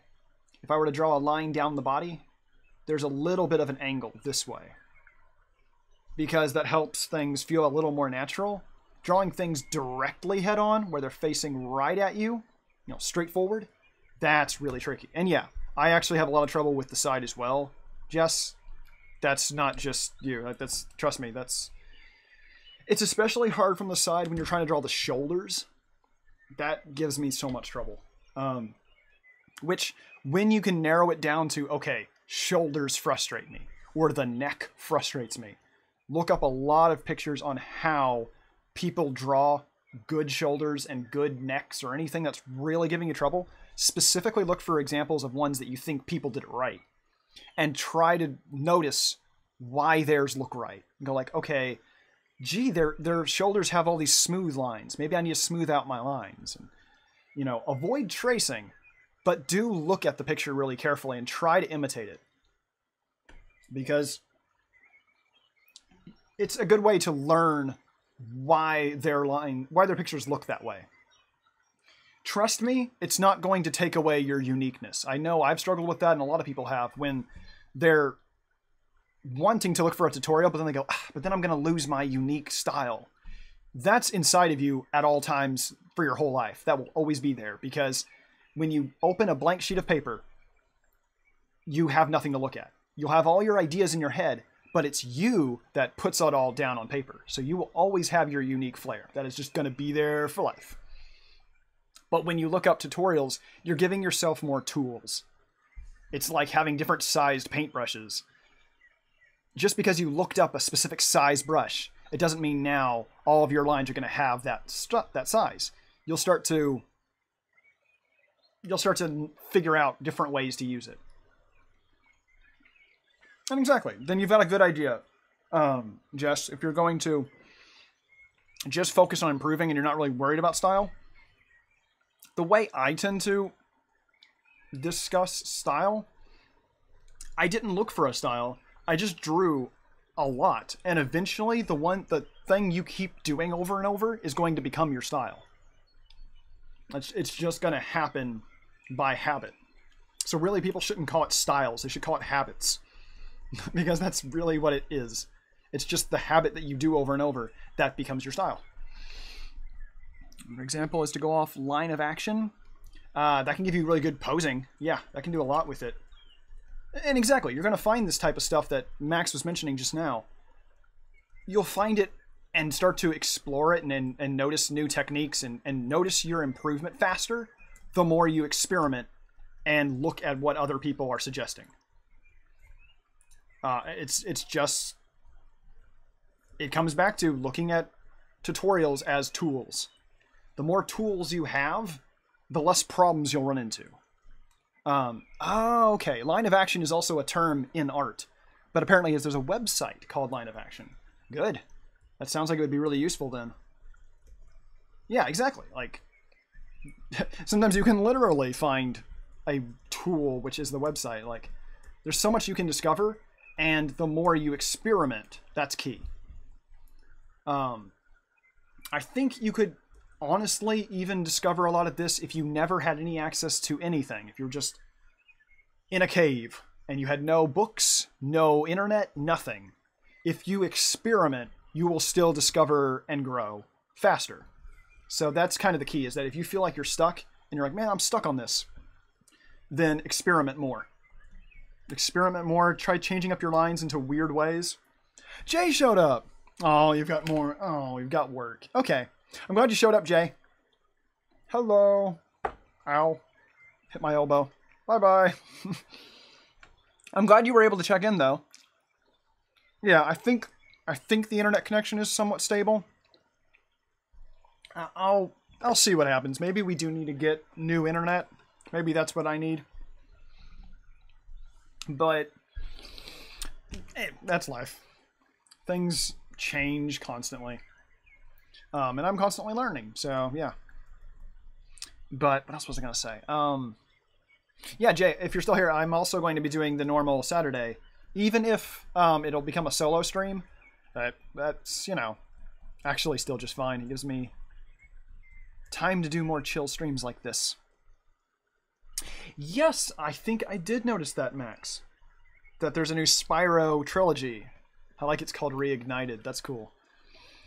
Because I was noticing a lot of people over on Twitter are posting a very high-res, really good-looking screenshots.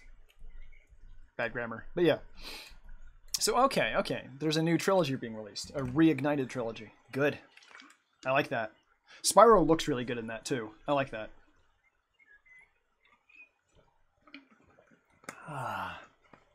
Can you hear the birds? We need more birds. There we go. More birds. I get myself hyped up sometimes and then I have to wind myself back down. Stay chill. Relax.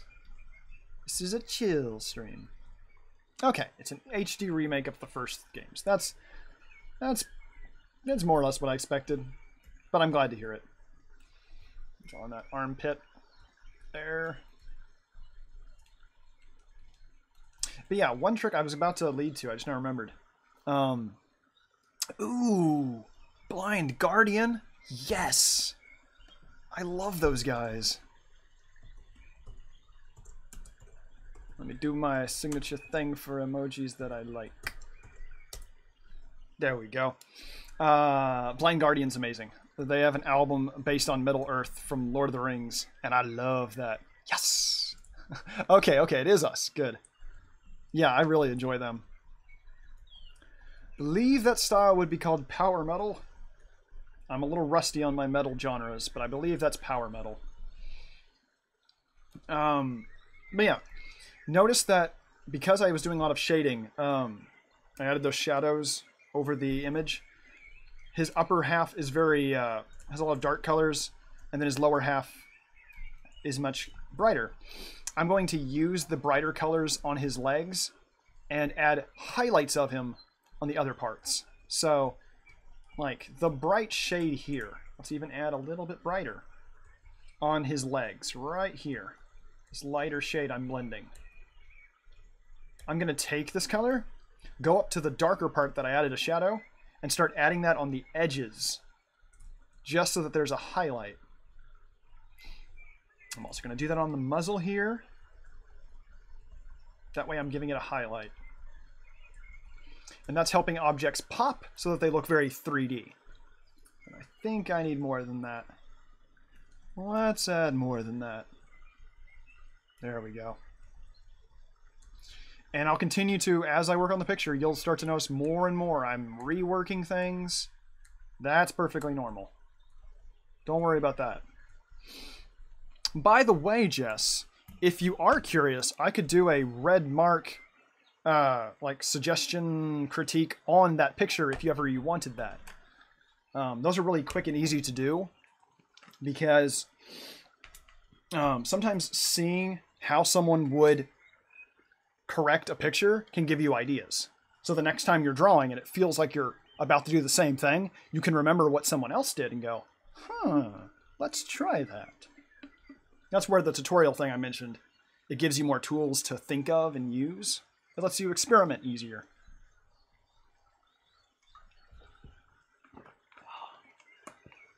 I'm needing to remember to drink more fluid so that my voice stays intact. Okay. I'm glad to hear that you're okay with that, Jess, because some people are not comfortable with it, and I want to double check first before I do that. So, okay. I will, after this, go ahead and do that. Because I don't want to do it in front of people because, you know, you want to keep the privacy. I don't want to put you on the spot. I want to... I'll have more time if I'm looking at this on my own to give you better, more accurate critique. Stuff like that. It's also kind of a way to say thank you for showing up and enjoying the stream, so... I know I always enjoyed that when I had that before, when people are giving me feedback and suggestions. I always enjoy that, so... Okay. Let's get back to this bright color here. We'll start to add that on the highlight there. Okay. Adding that on his arms. Ooh, I'm gonna burp. Oh, there we go. We did it. I know that was pleasant. It felt good. Okay. Ask first. Usually it's a yes. Yeah, I'm always going to ask because I've just learned the hard way. It's like it's better to double check with people before doing things like that. Because art's a very personal thing. You know, it's a very, like... We work hard at this. And sometimes the struggle and then getting critique from people, it has to be timed right. And we have to, you know, be ready for it. Oh, Birb. The struggle for me to claim back my burps continues. Finn is the only one not in GA. I know what GA stands for, but when I first saw that, I randomly thought Grand Theft Auto and was like, we're not in a game right now. You're crazy. We're not in a game.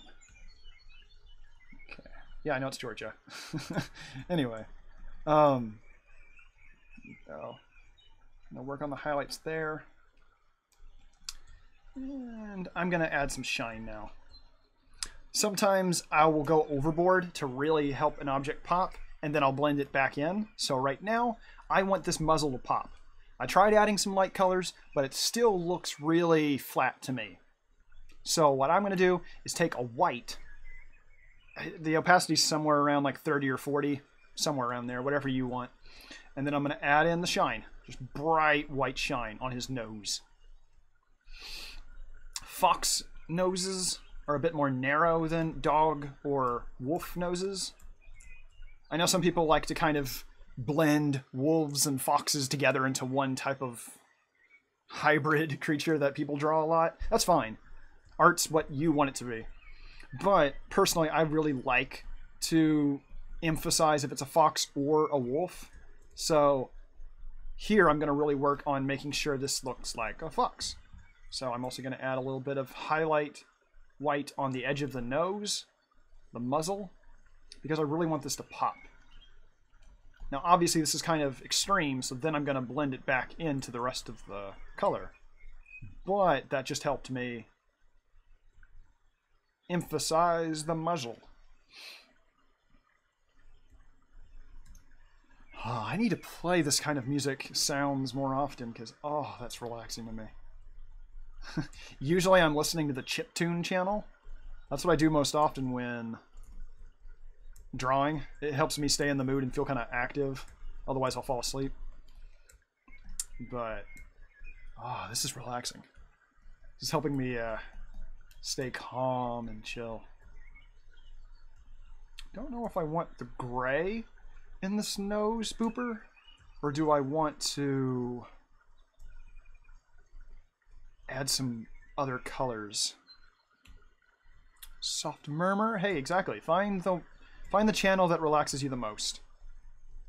I tend to go for a lot of ooh, Thunder and Rain is a really good one. I think I've done that once before on the stream.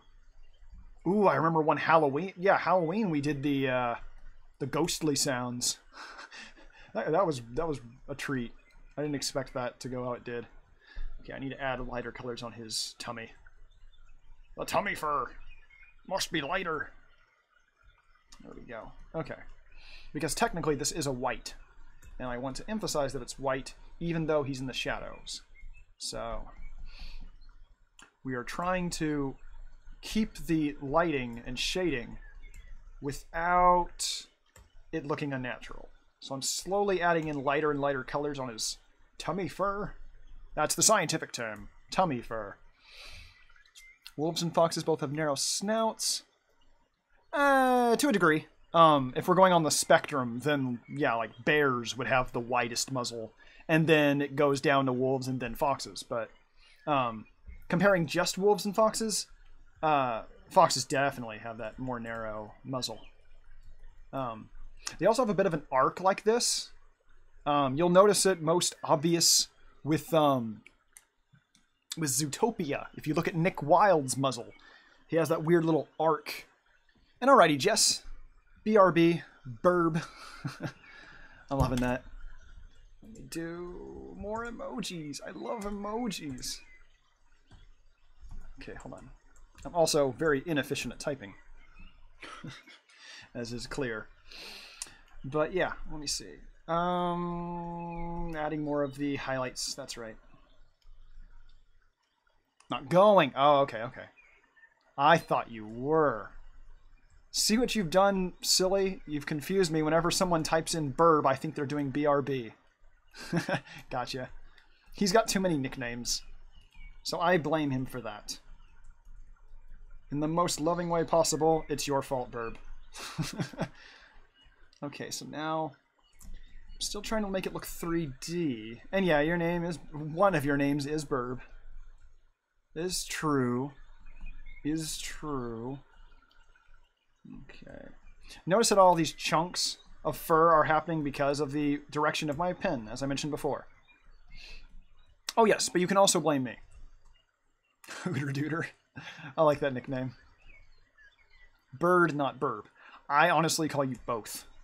I call you Birb and Bird. I don't know which I do more. I don't know. I just kind of use both. It's whatever flows off the tongue easiest.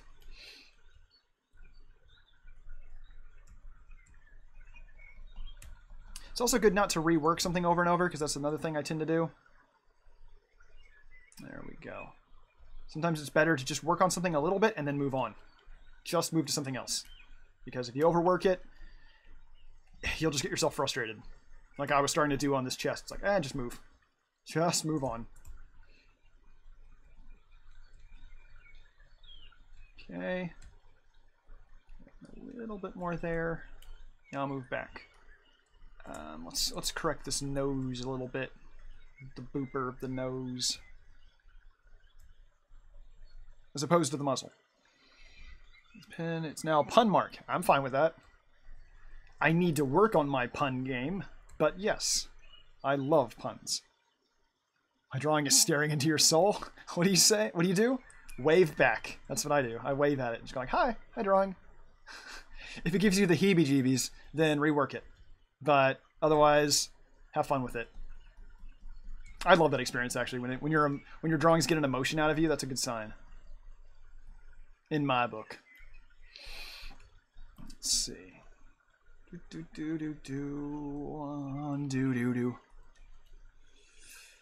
Okay. Continue to work on this over and over, adding more lines. Okay, you've got another update. Ooh, it's those bright eyes. Yeah. I like that you're playing with the shape of the eyes. That's nice. Yeah, this is the kind of experimenting I mean. Try more with the eye shapes. That's really good. You know what your bird's reminding me of is the bird from Dark Souls, the Pickle Pea Pumperum bird. If anyone knows what that is from Dark Souls. I haven't actually played Dark Souls, I have to admit that part, but I've watched Game Grumps, and yeah, I know enough. I've cheated. I've known enough just by watching them. Want to be scared? Check your PMs. Yeah. I see what you're trying to say with the big eyes. I don't think it's that scary, though. It takes a lot to scare me with a picture. It takes a lot to scare me with a picture. It drives Jack crazy, the fact that he'll draw a monster and I'll still be like, aww. I blame all the death metal. Because I got used to drawing monsters all the time. So for me, it's like...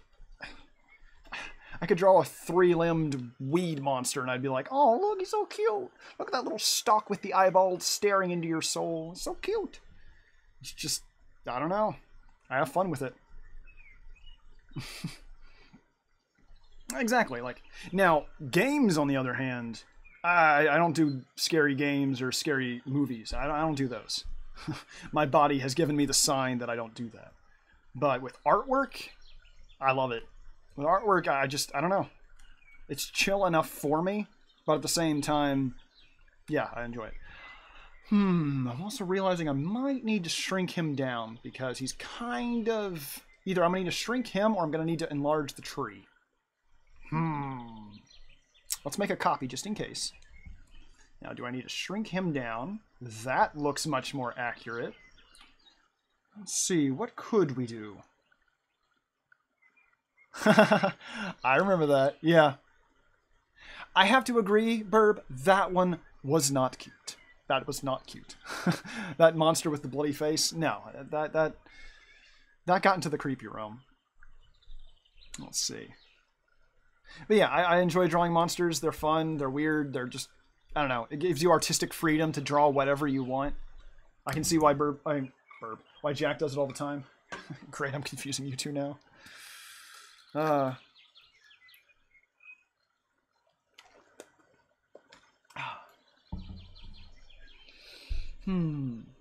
Another thing that would help, Jess, if you're wanting specific tips and feedback, is which parts of the picture you would like me to focus on. Or what topic you want to focus on. Because like some people will send a drawing and say, I want to get better at anatomy. Or they'll send a picture and say, how do I work on lighting? Or why do my colors feel weird? So if there's anything specific, that will also help me. Because, yeah, it helps me focus down and, yeah, that helps a lot. I'm going to add some shadows now to the grass. Because I need to make this look 3D and like he's actually there. So I'm working on the lighting here. The eyes. Okay. The eyes are driving you bonkers. Gotcha. Then I can definitely work on that. I know a couple shortcuts for that. I know for a while I actually had a lot of struggle with human eyes. So, yeah. Animal eyes I have a lot more of an easy time with, so I can definitely do that. I can give you my feedback on that. Because I have some ideas. And happy to hear this was the longest you've been in a stream, Jess. I know streams can have different vibes than a video. Because watching a pre-recorded, edited video, it's presented like a movie. So its pacing is right, and it always does that kind of thing. Whereas live streams are like you're hanging out with someone. So I can definitely understand it feels different. But, yeah. It's, you know, I think it's just as good if someone treats it like a podcast, where they just kind of let it play in the background. There's no offense to that in my mind. Because I do that all the time with different YouTubers and whatnot, on Twitch as well. It's still like you're hanging out with someone, and that's a better way to think of it. It's an experience. And same here, Cody. I do agree that live streams have a big charm to them, because you can actually interact with the person. Burp says he's getting ads all the time. Interesting. Maybe it's because of how long this video has been. This live stream's a bit longer now. Maybe that's it. It's hard to know YouTube's madness. They do what they want, for better or worse. No, I get you. That's why lurking can be good too, Jess. I'm very picky when it comes to randomly going online and interacting with people as well. It's not really that I'm anti-person. It's just that I like to be to myself a lot of the time. So I definitely can I can relate to that. I don't think it has to be a problem either. It just means we're introverted. And yeah, I need to find a new ad blocker. I don't know where your ads are coming from. Maybe you also need a new ad blocker. I don't know. Computers are weird. Mermaids are weird. Come on, Flapjack. Let's find that ad blocker. And yeah, I like alone time as well. It's relaxing to me. It's a way we recharge, and you're allowed to be yourself in peace. At the same time, obviously, interacting with people can be very enlightening. You can learn a lot and gain a lot of interest and fun out of interacting with people. So it's honestly just best to do it at your own pace. That's what I say. Because if you force yourself to do it, then it's not comfortable. It's a balancing act. Here we go. Now I'm creating that shadow that the tree is casting. So everywhere that the shadow is being cast, we've got this really dark, deep green. And then everywhere that it's not being cast, I go really high into that yellow green. And I'll continue to rework it over and over until I get the look I want. But he's kind of on a hill, the way Geen described it. So I'm trying to match that look. And right on the horizon of the hill, I'm going to get really bright so it pops out. And I'll eventually add some grass lines there just to give it some shape and texture, which I'll rework later. A lot of phases of a picture, whether it's with pencil, paper, or a painting. It doesn't recharge you, at least in past years. Well, it depends on how much you get. If you have almost too much, then it might actually, yeah, it might tend to be counterproductive if you're like, man, I've been alone too much. I want to go out and do things. I can easily relate to that too. Especially since I have to do work from home. The downside is that I spend too much time in my own room, at my own pace, too often, and I start to crave going outside.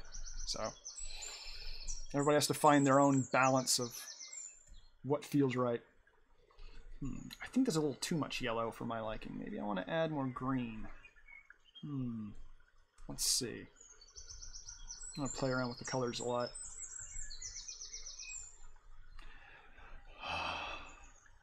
And these bird sounds. I'm definitely going to be doing these bird sounds. You feel guilty when you have alone time. I mean, yeah, exactly. Everybody reacts to alone time differently. And you know what I mean by that. Anyway. Because there's the terms of introvert and extrovert. And don't worry, you're good with this, Jess. I can stop and change the conversation if you need to. It's fine, too. I kind of find all topics a little interesting. I just try to keep it on a productive mindset, or at least chill. Again, this is like we're hanging out in conversation, just chilling. So, conversation can go all over the place. As long as we keep it fun.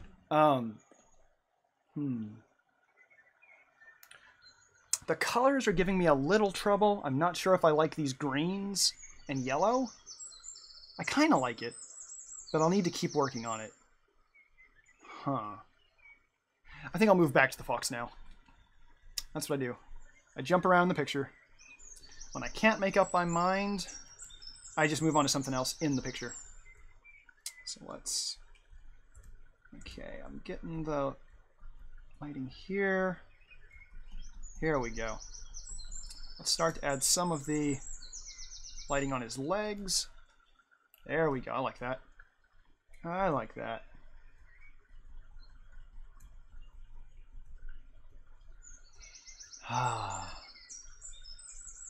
And honestly, it's kind of nice for me to be able to let myself relax during a stream, because so often I've had the habit of thinking I have to talk all the time. But then I think it was a couple weeks ago, I watched someone who was live streaming, and they let themselves just stay quiet for a little bit, and then just say something when they wanted to. Occasionally they took a drink of, you know, the coffee next to them or something. And as they continued to do that, it actually helped relax me. But they still were talking and still drawing, so it's actually kind of nice to do this kind of stream every once in a while. I'm still a chatterbox, so don't worry there. You will definitely be hearing me talk. But I like to have that blend. It's a new experience for me. Lets me learn what it feels like and lets me experiment. So, a fall setting, yeah, it's a good point. When it comes to fall, I might want to lighten this grass up a bit. We'll have to play with the colors a bit. Let's try going into the yellows. Let's try. Well, that's a bit too bright, but it's getting closer. Let's try that. That's a little better. Okay, I'm liking that. It's a little better. Yeah, okay. We're getting somewhere. Don't be afraid to rework something completely. Even if you put a ton of like time to going, okay, I definitely want this shade of color. It's okay to randomly blend the colors again and rework it. The more you can get yourself to rework something, the less you get attached to a drawing. Okay, good. You sent me a finished draft. Let me see how it refreshes on my phone. Come on, phone. There we go. You trolled me. I like this cute face, though. I like that. If you want me to still give you feedback on the picture above, though, I can do that. If you'd like that, Jess. I like giving ideas and help if you like it. And yeah, I agree with what you're saying, Cody, of maybe I should be trying some more shades of yellow. Because if it's fall, then things are kind of moving into the yellows and reds with the color. So it is kind of nice to be trying that out. It's a balancing act, you know? Because you want to find what looks accurate, but at the same time, it's nice to cheat the rules if you like the effect better. So, kind of a mix here. And I'm adding the heavy black, dark colors only when I get right up next to an object. So that it looks like he's 3D on there. Okay, yay. Glad to hear that, Jess. I was just double checking in case you wanted that or not.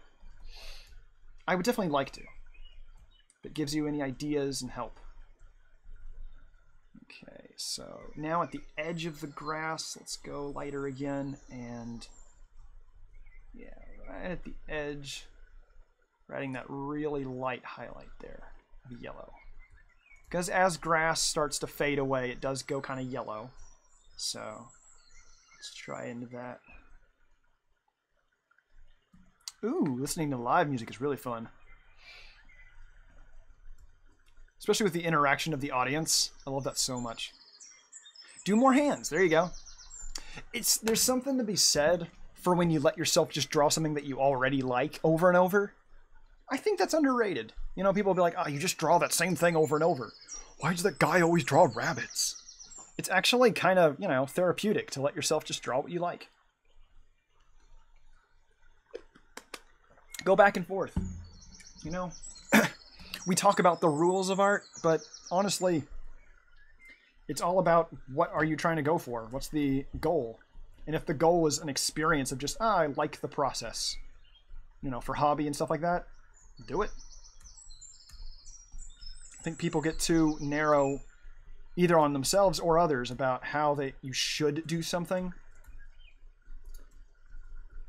Sometimes the advice can help, but don't get stressed over it. I always draw something I can draw. Exactly. And if you're doing lots of pages of it, that's especially good. Because that's building practice. And if you already feel comfortable, then that's an advantage. So, yeah. The key is enjoying it. Because the more you enjoy it, if you enjoy the pictures you're drawing, the subject of your drawing. Because I had struggle with that, story time, back in high school. There were some things I wanted to draw, but I was embarrassed to draw them, so I wouldn't do it. I'd be like, no, I can't draw all these cute stuff. People are gonna like think I'm a dork and laugh at me or something. And it took a long time actually to realize I was overthinking it, and nobody was gonna critique me for that. You know, it's me realizing, oh, that's on them. If you like drawing something and someone gives you a hard time for it, that's them. That means, oh, okay, they're being rude. Ignore them. Because I started realizing when I finally drew what I wanted to draw, years later, a lot of friends were like, oh, cool. I always thought you could draw that. Shut up, bird. I see that comment. But no, it's true. I am very much a dork. But like, back then, it was the bad kind of dork that I was afraid of. You know, when people tease you, that's what I was fearing. Now I've realized I'm everybody has a good kind of dork within them. The dork that's having fun, when you're excited about a topic, that's the good kind. And everybody has that inside and needs to embrace it. Because when you just let yourself enjoy something, that solves the problem. And if someone tries to give you a hard time, you just ignore them because they're being a dumb butt. Don't let people be dumb butts. Now, the next thing on my mind, because I'm looking at this picture and wanting it to look like autumn, is that I'm going to take the colors from the tree above and start putting them on the ground. So I've made a new layer, which is going to be the leaves. I'm actually going to title this layer Leaves. I have not labeled any of my layers, so now I'm going to do that. Again, small. I have a copy of the layer here just because I wasn't sure how I was going to transform the object, so I made a copy. There we go. As you guys can see right here, I have two versions of Geen, because when I first started the stream, Geen was this big. And since I've been working on him, I switched him to this size, because that looks a little better. It looks more natural, it makes sense. So you're trying to recreate the leaves, but now having them fall on the ground? More or less, yes. Because a lot of them are going to be in the shade, they're actually going to be only the bottom half of the tree because they're in the shade. That's where the darker colors are. So I'm going to take it at 100% opacity and just worry about placement. I'm going to make sure the groups of leaves are in the right place. And again, after I like where the leaves are, then I'll go ahead and blend them, make them actually look like leaves, because right now it just looks like there's ketchup all over the ground. I don't care. That's fine. That makes it more fun. I can make an alternate version of this picture where there's just ketchup all over the grass, and it's like, what happened here? Why not? So much about all of art and stuff is to let yourself have more fun without being... You don't want to be degrading to yourself, because I've seen people do that too much, where you just make fun of your own art to have fun, and it ends up actually kind of bugging you over time. You know, you have to find a balance of relax, let yourself be goofy and silly as you draw, while also working really hard at the same time. Find a blend. And the more you can just have fun, and at the same, you know, let yourself be proud of accomplishments. Don't worry about the flaws, because you'll get through those later on as you go. This is the blood of my enemies. And he's all relaxed about it under the tree. Like, yes, things are good. Another enemy slain. Now, I will do the higher colors, these brighter colors on the tree that are higher up. I'll do those when I get outside the shade, as you can see here. Then I'm going to go lighter because, yeah, they're outside the shade. And again, right now, because I'm trying to save time and think, I'm just doing blobs, as you can see. I'm not worried about looking right. Because I think that's a big part of it, is you should also keep the flow of your picture. Because I've had so often where the picture itself looked messy, but I was following the mood, and I was getting a lot of like ideas down. So, yeah, don't focus on getting things perfect right off the bat. Actually, as you say that, Birb, about crushing your enemies, I did used to do that a lot when walking home from school, or I was in recess or something. I would see all the fallen leaves and like try and step on them and crunch them and stuff like that. And like, I mean, you guys already know I'm a nerd, but like one thing I would do all the time in recess, I would take, this is fun. I would take some of the leaves, like the really big ones, you know, if they're from oak trees or something, and I would find the ones that kind of looked like this shape, so they were kind of like a spaceship. And I was really obsessed with Star Wars. I still kind of am. But I would take the leaves and fly them around. And then when I'd pretend that one of them was in a dogfight and like shooting them down, and one of the leaves would fall down, and because it was a crunchy leaf, I'd be like, yeah, I'd be so excited. And then I'd crash it down against the concrete and have the leaf just like crumble. I'm just like, whoa, this leaf actually kind of looks like it was exploding like a X-Wing or a TIE fighter. Yeah.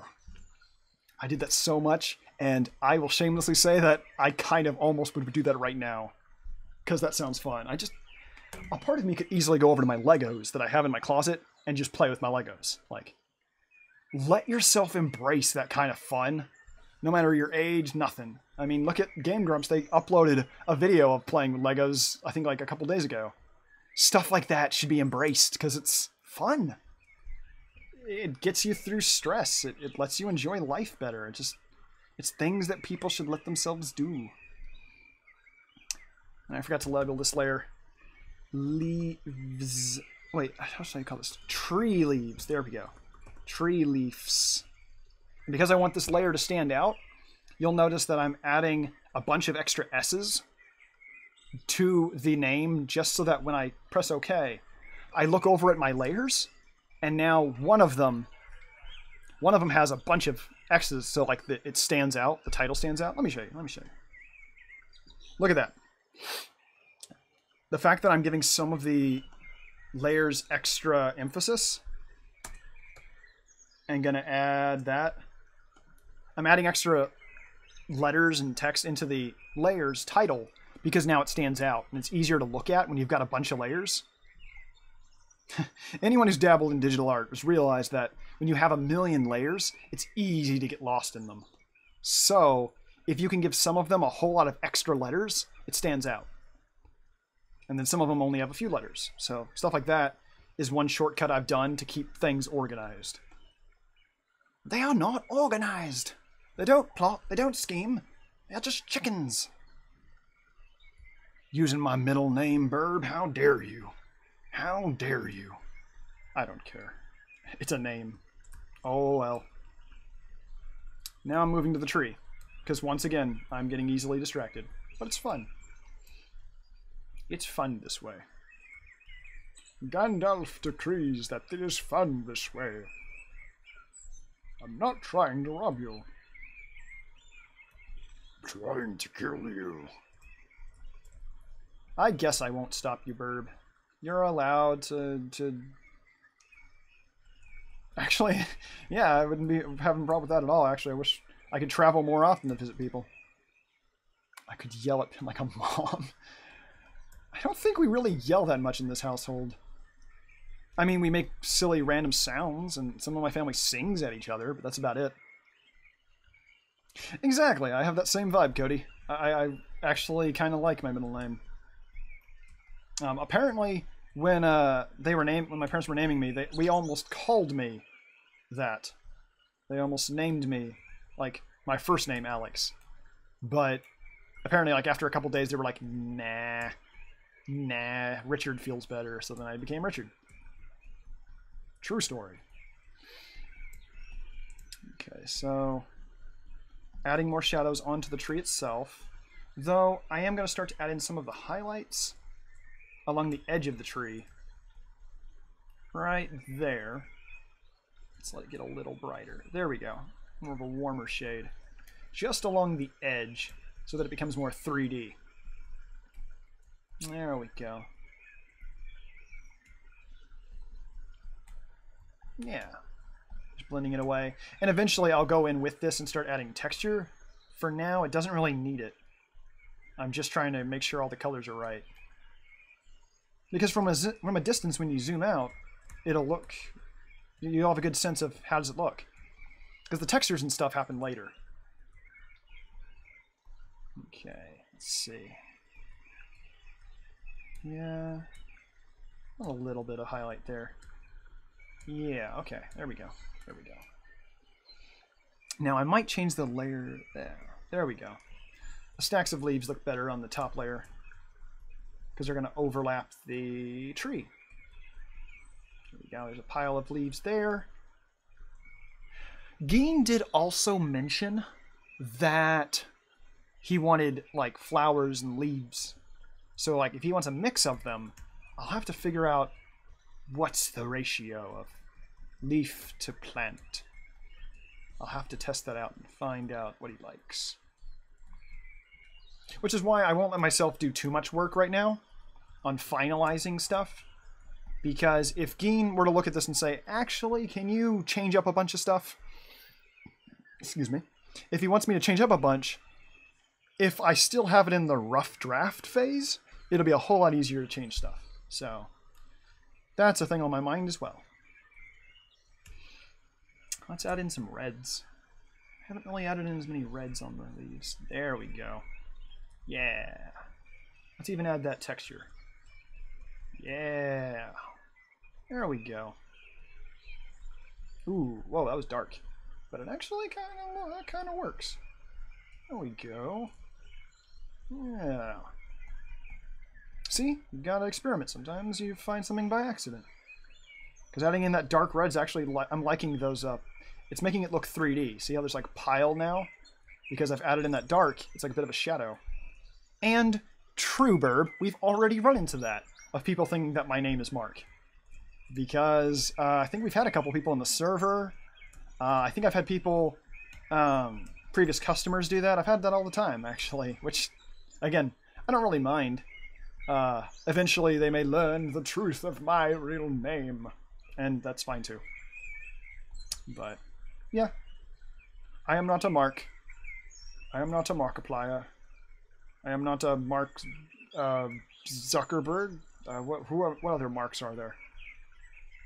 There are other people. Yeah. I'm not Mark. But I make the marks on this page. And yeah, I'll probably go back to this and like rework the... A lot of this I'm going to save for when I know everything's in the right place. Because if I haven't gotten feedback from the person when I do a... I saw that. I saw that, Birb. Yeah, if I... Sorry, I saw that message, Cody, and now I'm thinking. But yeah, let me keep my thoughts. Yeah, if I haven't gotten feedback from someone on a picture yet, I don't like to go too far with it because I need to find out what they think so that I can know, okay, everything's in the right place. Now I can take all the extra time to add all the textures and stuff. Otherwise, I get worried that I'm going to spend all this effort and then have to change it. And that can be very frustrating. Not just for any kind of commission thing, but also for your own work. I'm adding in pockets of dark on the tree because trees are not uniform. They have areas where where there's a gap where you can see the trunk underneath it. So right now I'm starting to flesh out the tree. The tree has flesh? Burn it! But anyway. And I know when I'm doing these blobs at first, they can look really strange, but yeah, honestly, a lot of art, especially in the early phases, like if anyone's watching you as you're trying to plan a picture, that can be the worst because you're like, I'm not done yet. I'm not sure what I'm drawing yet. But they'll walk over and be like, ooh, what you drawing? It's like, I don't know. Stop looking at this blob. I'm not sure. And then later on, you figure out what you're trying to draw. So, yeah. Aw, thank you, Sil. Thank you. I'm glad to hear that. I get too distracted with my own conversations and rambling that I don't even think about how it looks. I mean, I am, I guess, subconsciously because I'm just always working on stuff. But, yeah, thank you. Oh yeah, but the thing Cody mentioned about calling me Penelope. Now I'm thinking about Hamtaro. Now I want to draw a bunch of hamsters. I promised people over on DeviantArt that I would draw more Hamtaro pictures. And that was like 2 years ago. 3 years ago. Jeez. Why is time so weird? Yay! Amy added Hard-Eyed Sil. Yay. I'm happy to hear that. I'm glad you mentioned that emoji because it gave me a way to participate, to contribute to the Discord server. Because yeah, life has been so busy for me lately that I'm not as active, and I want to be. I want to be more active. Part of me, again, is getting myself out of a workaholic phase because I have that a lot lately. I'm in a very much like workaholic phase. Heck yeah, Cody! You get a fist bump, a high five, an extra. You get a point. Let me give Cody a point. Can you do bots on YouTube? I think you can. It'd be cool if I could do like the bots that allow you to give points and stuff. I think I've seen that on YouTube because I'd love to do that for people, where I could give them stars and points.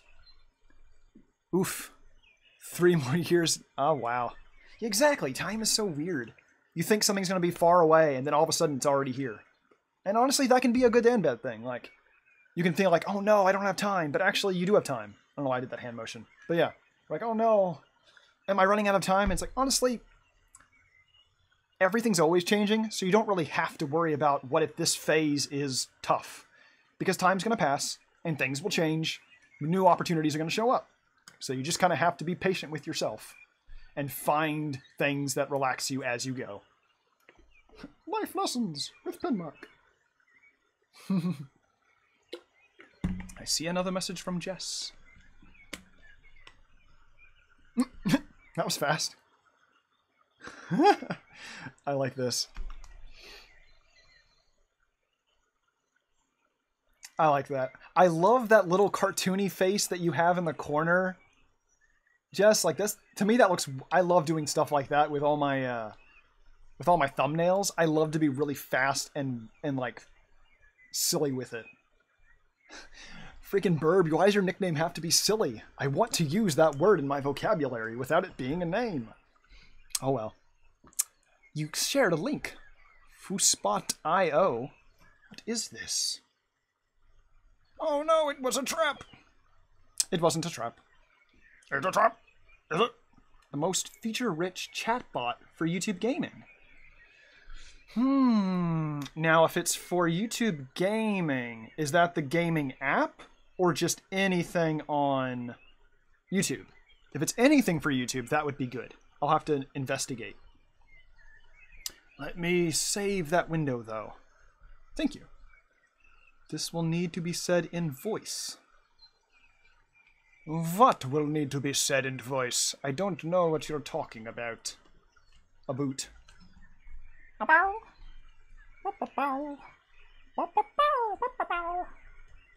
Blue skidoo, we can too. Blue skidoo, we can too. Ooh, you want to join the stream? I can allow that. Un momento, por favor. My computer is loading. Now, don't you spam anything, Birb, if you're gonna do any of them lewd jokes. I'm gonna have to put on the headphones, and we're gonna have to set up the stuff mid-stream. But you are a moderator. He's allowed.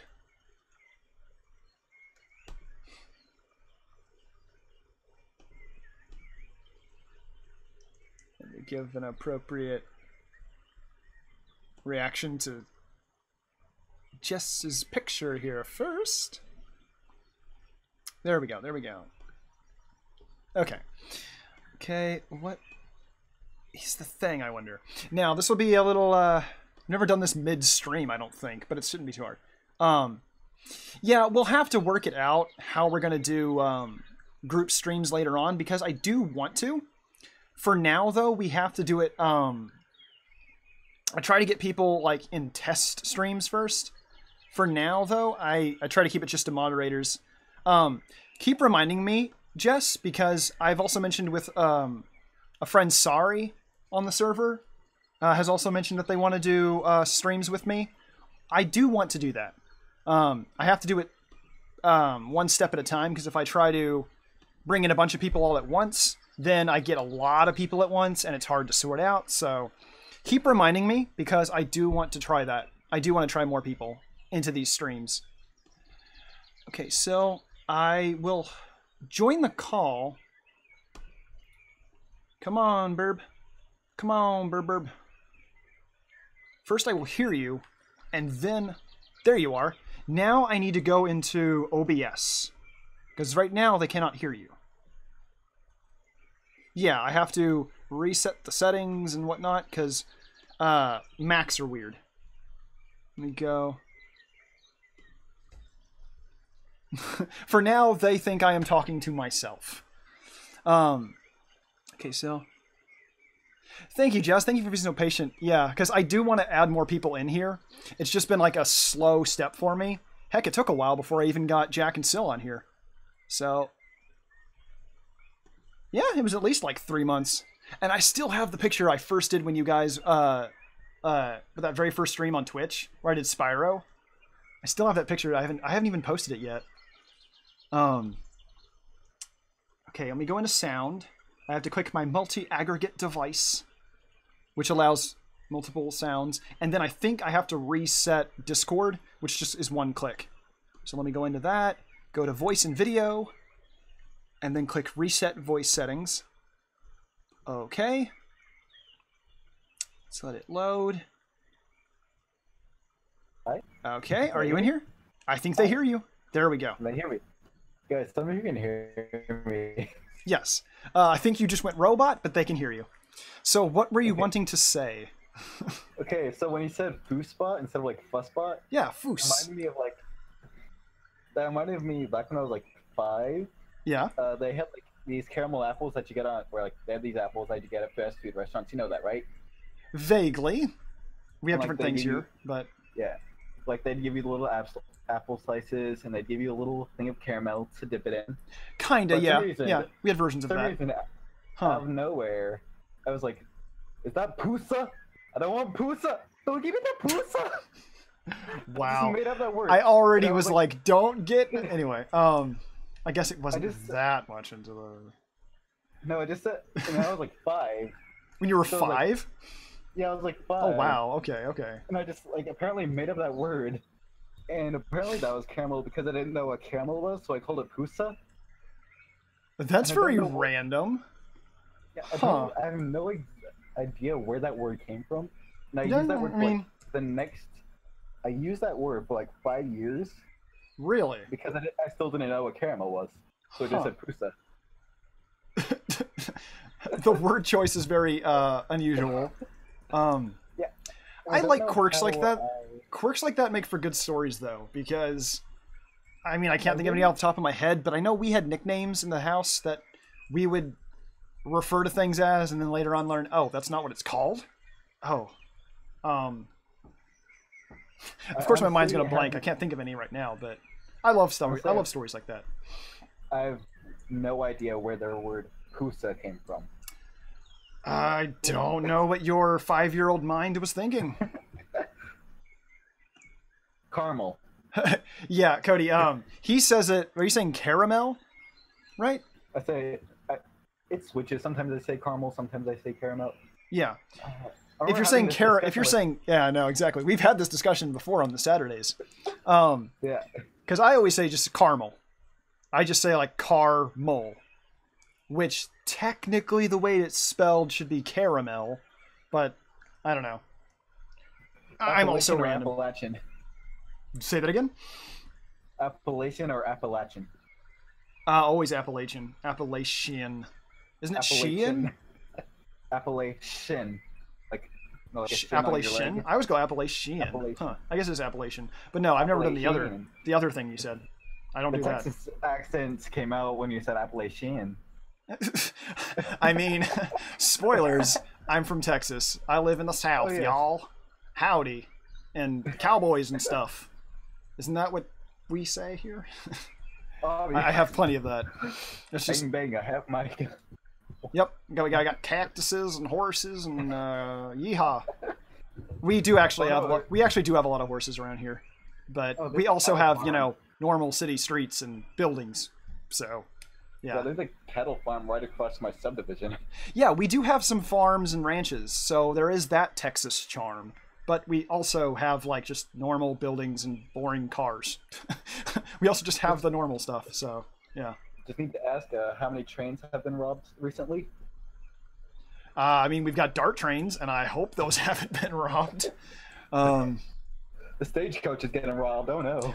I saw a stagecoach, but it was specifically only for like someone's wedding in downtown Dallas when I went to the Jacksepticeye show. In downtown Dallas, there was a cart, but it was for someone's wedding. You know, one of those like just married on the back of the horse-drawn carriage. Apparently, you can rent those for weddings in Dallas. So I did actually see that. Yeah, I did actually see it. It's the first time in like ever that I've seen that in person, but yeah. So I guess there's a little bit of truth to the Texas stereotype, but yeah. Get the bandana. We're going to rob a stagecoach. I don't think so. Unless you are trying to steal someone's wedding dress, in which case, shame on you. That could be sold for a lot. That could be sold for a lot. Yeah, don't do it. I don't trust you. I'm on to you, Birb. If you're going to try and steal my wedding dress, I'm on to you, okay? But it's I'm gonna on be you. my wedding dress. No, It's gonna be mine. that's I the don't care thing if it I'm fits trying to you. I prevent. don't care if it's tailored to fit you. It's gonna be mine. But I'm like, not a bird.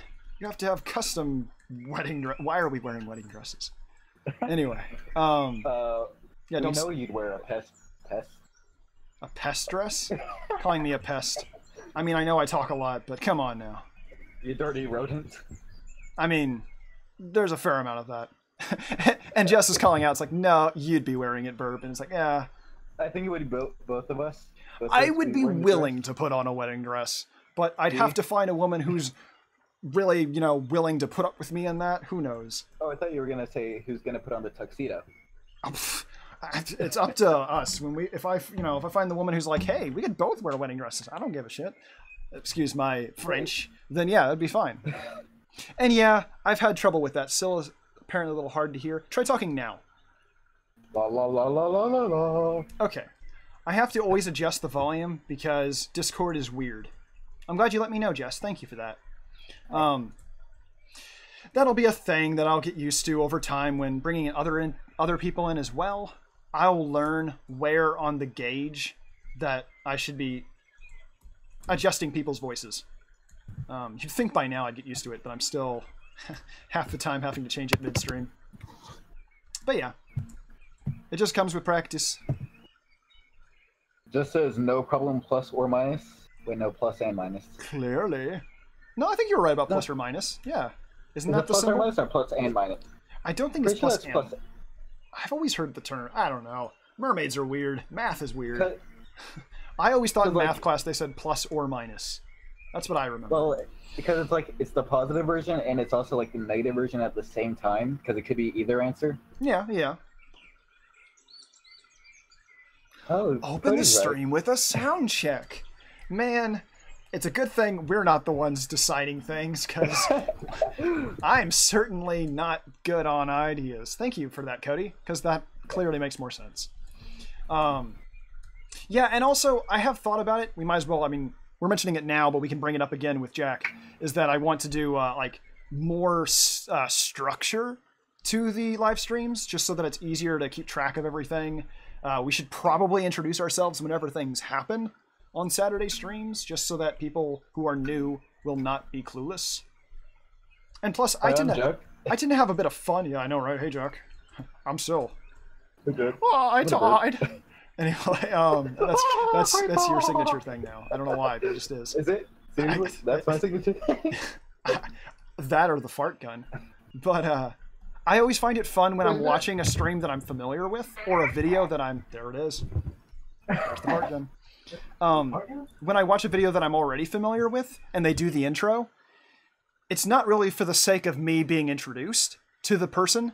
It's more that, like, I like to sing along to the introduction of them going like, hello, everyone, welcome to Game Theory. And I'll be like, yeah, I can say that along with him. Yay! Or, top of the morning to you laddies. Like, there's that fun of saying it along with the person. And so I kind of want to establish a bit of that here without, I mean, I don't know, just having fun with it and trying out a little more structure. So, yeah. Hi. Why have we not thought of this before? Pen. Yeah. Thought of something. What we did? We What? could call ourselves PB&J. We could call ourselves PB&J. Pen, Bird, and Jack. Oh dear. Peanut butter and jelly. Oh dear. Let me type that out. PB&J. Oh god, it works.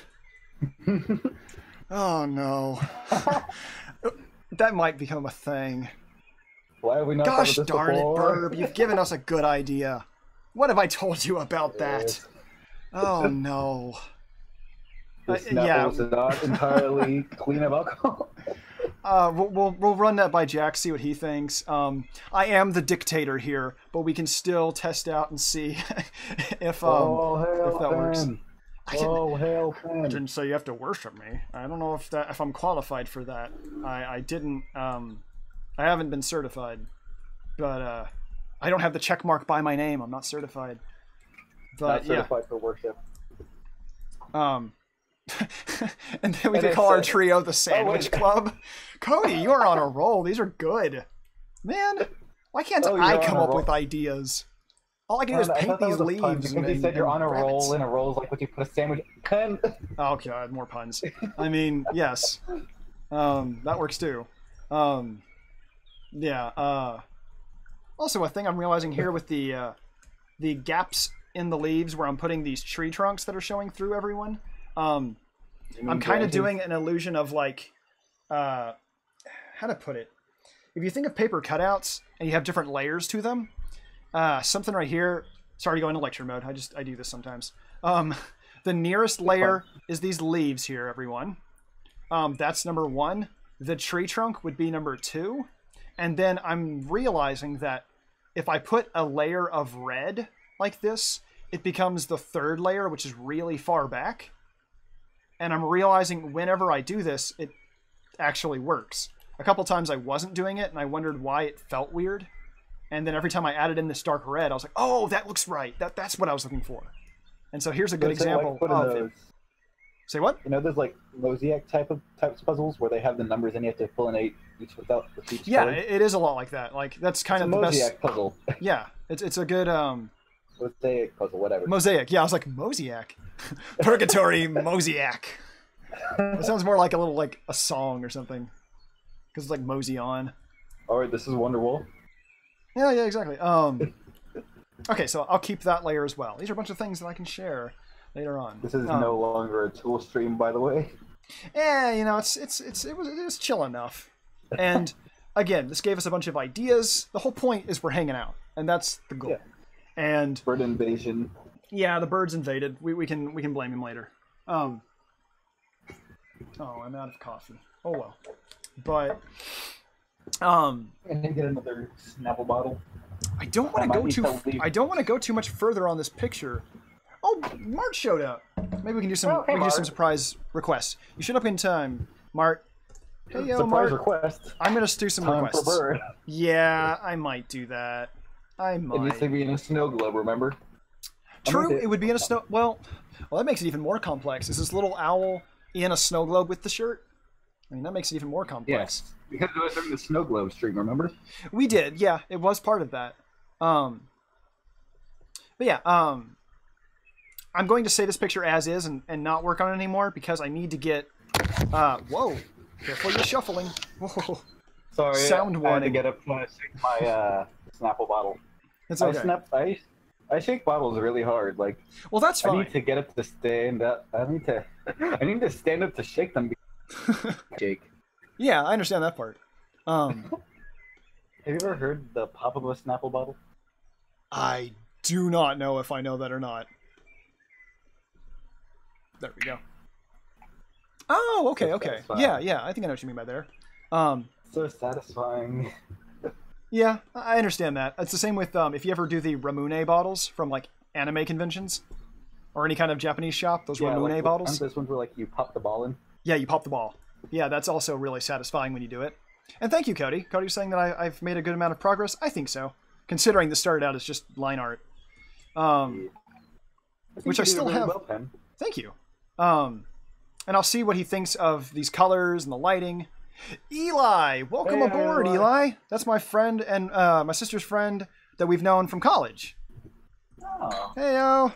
I already said heyo with Mart, so there we go. Heyo. Welcome aboard. Arr. I'm pirate bun now. But yeah, let's go ahead and I'm going to save that picture one last time just to keep it intact. And now let's open up the requests. You're requesting the blah blah blah. The Bird. Yeah, and you want to be on the snow globe, so now I'm going to have to dig through my files. Everyone gets to look at my files. And I have to go to, let's see. I think it would be in my pictures. I have a separate folder for that. Live streams. Oh, I don't remember the date. What was it? Was it in February? Wait, no, 4 weeks ago. So it was in February, maybe? Yes. I guessed correctly. Yeah, you actually nailed it. Yeah, you helped me. Was that a guess? It was a yes. You get a yes, Birb. You get a point. No, I said, was that a guess? Oh. Wait, you were guessing or I was guessing? Well, it's an educated guess. You made an educated guess. I just clicked something after you said it, so I wasn't even guessing. I was just following commands. And to It's answer only your because question, I've been waiting Eli, on this of for- what is up, I did a chill stream to test my internet because lately we've been having trouble with the internet. I'm still needing to figure out if I can upload videos again. For now, I have to send files to my phone and then use the app to upload, which worked today. I did my update video today. And now I'm doing a chill stream. And yeah, and then Birb, my friend from online in Georgia. What else do I say? From the Wolf Wizard chat? And oh, okay, Eli watched it. Yay. Glad that you saw the update. And Justice says, caw. Do they have crow emoji? They have crown? Well, fine, I'll do crow crown. Close enough. Wait, did they have Crowd. black I said bird? crown. What? No, Don't you doing black love bird. when autocorrects on Mac as well? When I do a black circle, I don't get it. Circle bird? Black bird. Crap. Okay. I'll give you points for that. Creativity. Okay, so let's... Which one is correct? Time to get the loan shark. Both are good. Trying to figure out which file to open. So this was the one from last time. We did the one for Cody. So now I'm opening a new one for you, Birb. Titling the layer so I can keep track of this for later. Let's turn off the list. Oops, the green Wait, is Alex still here? Who? Alex. I hope Alex is here. I know he's busy with school. But if you are here, Alex, if you're lurking as you do other things and listen in the background, that's fine. But we are also offering some requests. Was he at a lecture? Well, he's at school a lot. He has, like, spread out classes. Alex was technically the next person, so you might have to wait a little bit, Birb. But don't worry, I'm going to do that old Birb shirt, because, yeah. Especially since you're about to go on Saturday. Yeah. Oh, Eli's doing Sea of Thieves. I've watched Jack, Mark, Bob, and Wade play that a little bit, along with Robin. I watched Jack from the stream play. Did Jack play it, like himself? Yeah. Cool. I didn't know that. That's cool. It looks like a fun game. It's very visually pleasing. It does look really fun, Eli. It looks super entertaining for hours to shoot yourself out of a cannon and go fight skeletons while all that stuff. When you said before you said cannon, I was like pen. Out of a cannon. Let me finish my sentence and play those instruments in tandem and find that one treasure chest that cries out water and floods your ship if you're not careful. Good times. Sounds like me. I like that treasure chest. I won't spoil what happened with Mark, Bob, Wade, and Jack. But yeah. Oh, it's in the Unreal Engine. That's why. Well, I'll make a separate layer for Alex just in case he's able to show up. But for now, I will go ahead and go to the next person on the list, which I believe is you. Let me see. That is me. Yes, it is you. Then Jack, then Hattie? Yes, I believe. Yes, Okay, silly Jack. Unreal Engine. Yes. I impulse got the Unity engine. Ooh, really? I didn't know that was like... I guess it is for... did you get like a trial version or you get the official version or anything like that? Free version. They have like one that's for like if your company does not make over 100K a month or year, yeah. 100K a year or a month would be something else. Yeah. Ooh, okay. Also saying that just sent another thing through PMs. Okay, let me look. Oh, and Eli got Unity for VR chat. There you go. I'm waiting for... Oh, you did another one updated. What was the... Ooh. I like these thicker lines you used on your picture, Jess. That's the kind of experimenting I'm talking about, because actually the hand shows up really well when you use those darker lines. I don't have to show it yet on the stream, because I'm trying to respect privacy, but yeah, actually, I like those darker lines. Well, it's using really darker lines on like the edges, because, yeah, that actually looks really good. That's the kind of experimenting. Yeah. That's good to do. Shading? Yoda? Like blending hands, like thicker. So well, it looks like it. Different body types is one thing. No, I'm talking about thicker lines. I can show a close-up of like, as you see here, let me make sure the... Pro does not mind if you show these. Okay, yeah. You'll notice here, come on, phone. Got my webcam get into focus. And you can see that the lines are a lot thicker. Especially the pockets of shadow between the fingers. That actually adds a whole lot of contrast. It looks really cool. Exactly. So that's the good kind of thing to experiment with. Is like, change the brush size when you draw. Change textures and stuff like that. Because, yeah, that can happen. Oh, okay, Eli. Yeah, I'm glad you saw it. Yeah, yeah, the past few weeks were pretty intense, a bit stressful. So that's why we needed to take time off to rest here, calm things down. And now we're finally getting back into the groove. It's going to take a while to get used to everything, but do the YouTube makeup tutorial. Here is the pen I'm using. It's called a profile pen, everyone. Here you go. Doing the makeup tutorial, but with the utensils I use. Let's get my webcam to focus. I'm glad I actually caught the joke that Eli's talking about. Because before, if I hadn't known that, I've been like, what does that mean? Okay, come on, webcam. What does that mean? What does that mean? Oh. It's taking a while for my webcam to focus because it doesn't know if it should focus on my hand or the pen. Let me see if it does this now. Wait for it. Wait for it. It'll focus. I don't know what to focus on. It's a new webcam, so give it time. It's shy. It's a shy webcam. Guy. It is a shy guy. Oh, come on. Show off that text. Do they wear a little mask? It can if you want it to. Pen, get a shy guy mask for your... For my webcam. Webcam. This might work. This might. Do it. Pen, I know it's too shy. I'm sorry, everyone. It's too embarrassed. It's staring at my face because it's like, I don't want to do this right now. You're putting me on the spot. And I'm like, sorry, webcam. It's still a good webcam. Well earlier. Do what now? Worked well with the phone earlier. Oh yeah, I'm very proud of this webcam because it's new to me and it's an upgrade, so I'm happy. And yes, yeah, I'll get used to what it can do. I'm very proud of it. It's got good frame rate, good lighting. I have to always open the settings each time I turn on the computer. That's really tedious, but if that's the worst of it, I'll get over it. I'm glad to hear Eli thinks it looks good. That's good. Let me get on with this actual picture. I've been staring at an empty snow globe. Okay, so... I mean, we were still waiting for Alex. Well, yeah, I guess that's a good point. I'll go with that excuse. I was strategically waiting for Alex, yes. Which is fine. Okay, so I kind of now want to have this little Birb in the snow globe. Like he's floating. You should obviously be wearing a parka while carrying the shirt. Oh, you're making me draw a parka now? I'm trying to think of what a... Send me a photo of the parka you want. I was about to say... You can send me a picture.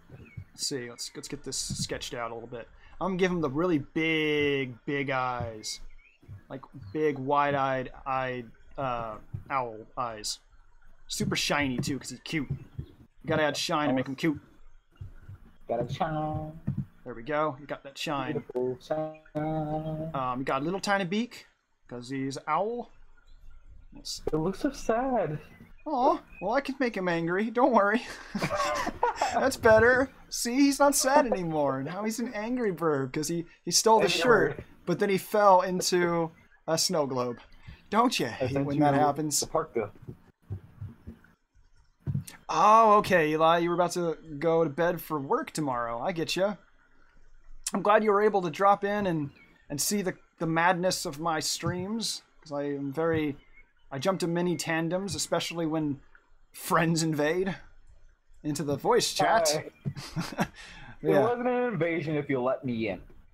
It was both. It was an invasion and I let you in. You tricked me with a Trojan horse, and I was like, oh, that's just a present. And then it was like, oh, shit, it was a bird. I thought you were... I just figured I thought the things on the side were his wings. I thought they were ears at first. No, that's ridiculous. Birds don't have ears. Birds can't hear. Have you seen that GIF, whatever you want? GIF.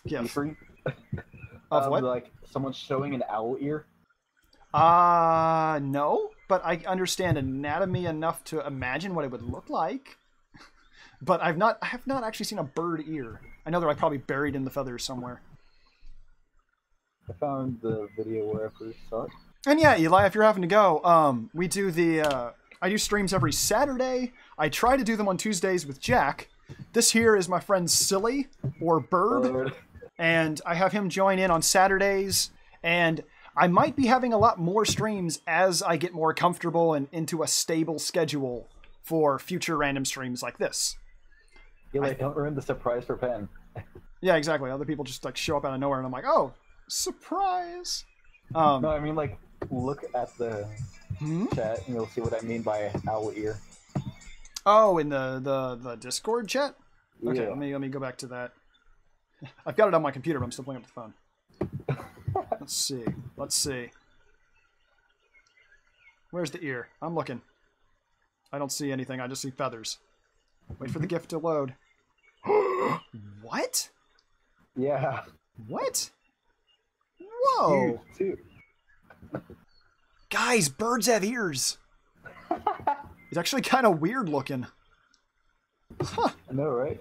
I mean, obviously, birds can listen. Birds have ears. The rumors are true. But wow, I didn't know that's what bird ears look like. Oh, don't worry, Jess. That's definitely on my mind. Because I want to have more like games and activities and just every once in a while doing stuff like that.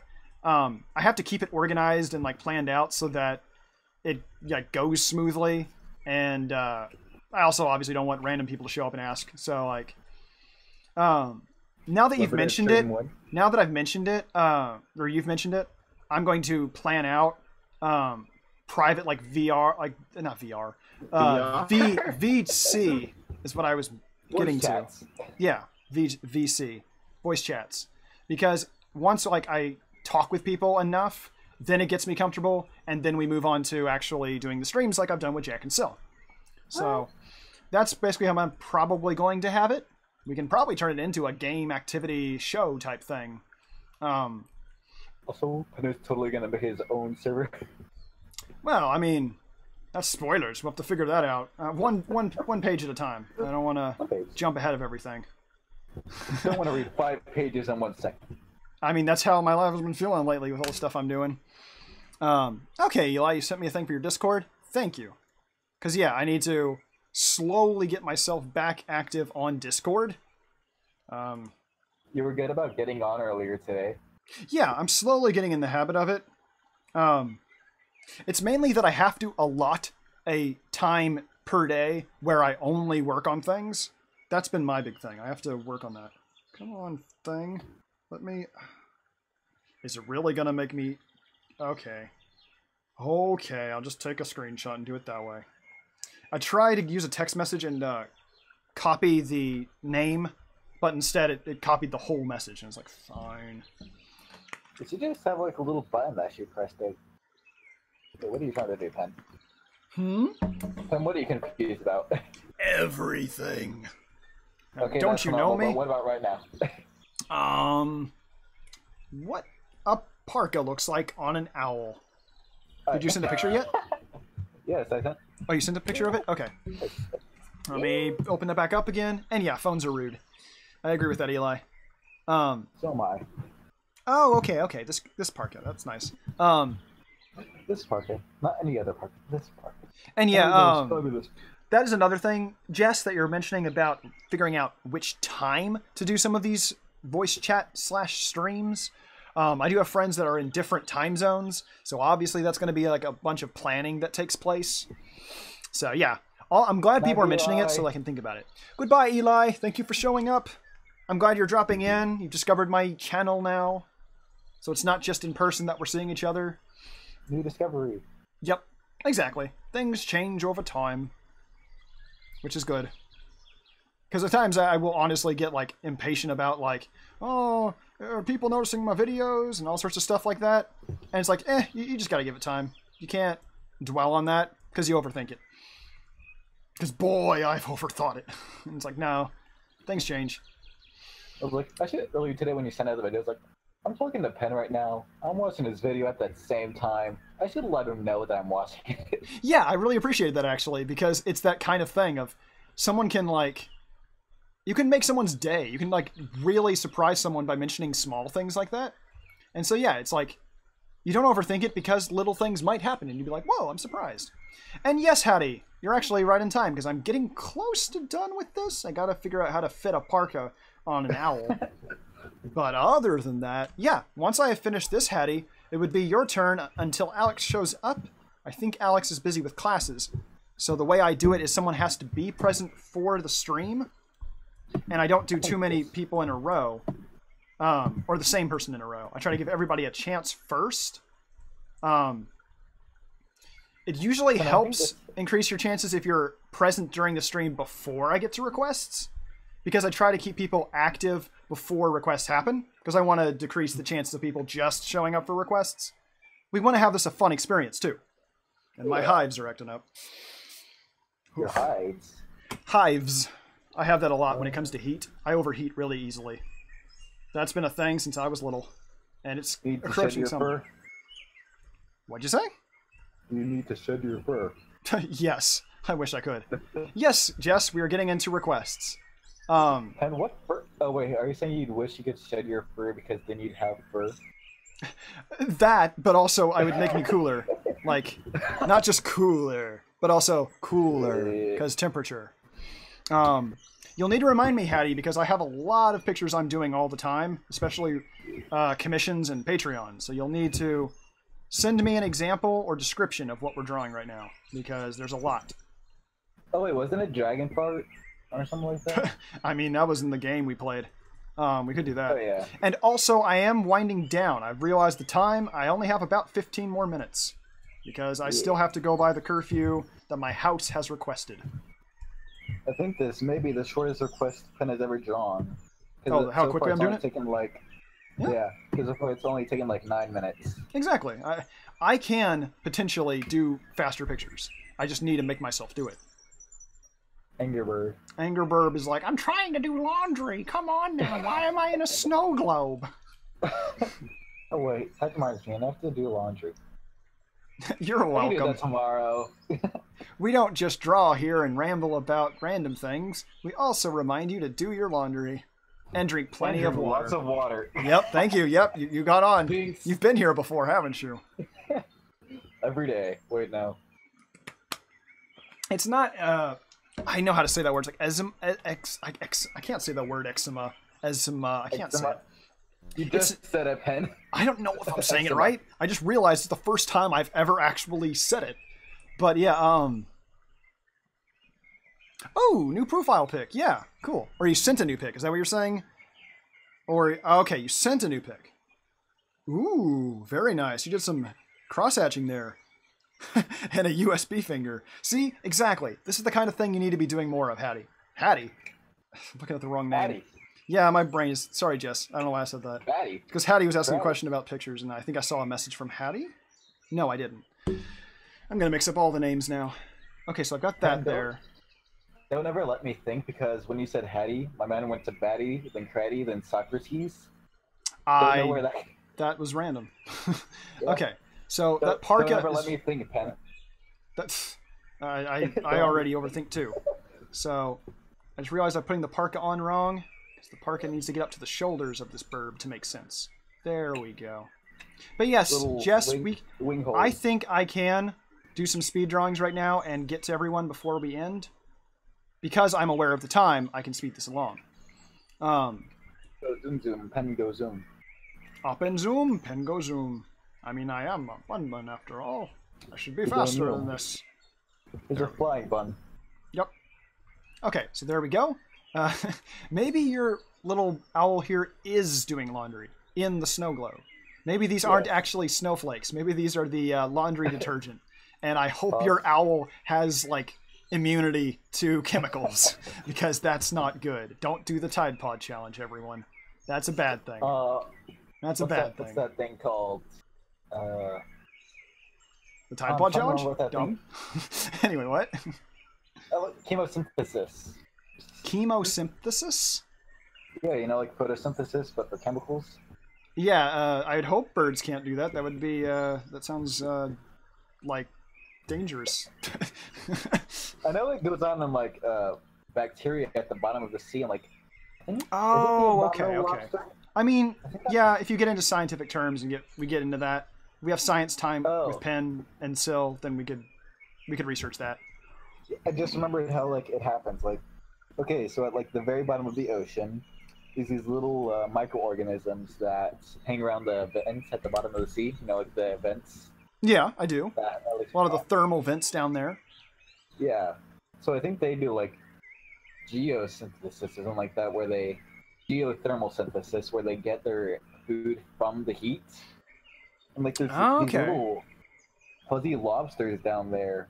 They're, like, bottlenose lobsters. Fuzzy lobsters. Like now I want to draw a lobster covered in fur. That sounds hilarious. Mart's turning me into a science guy.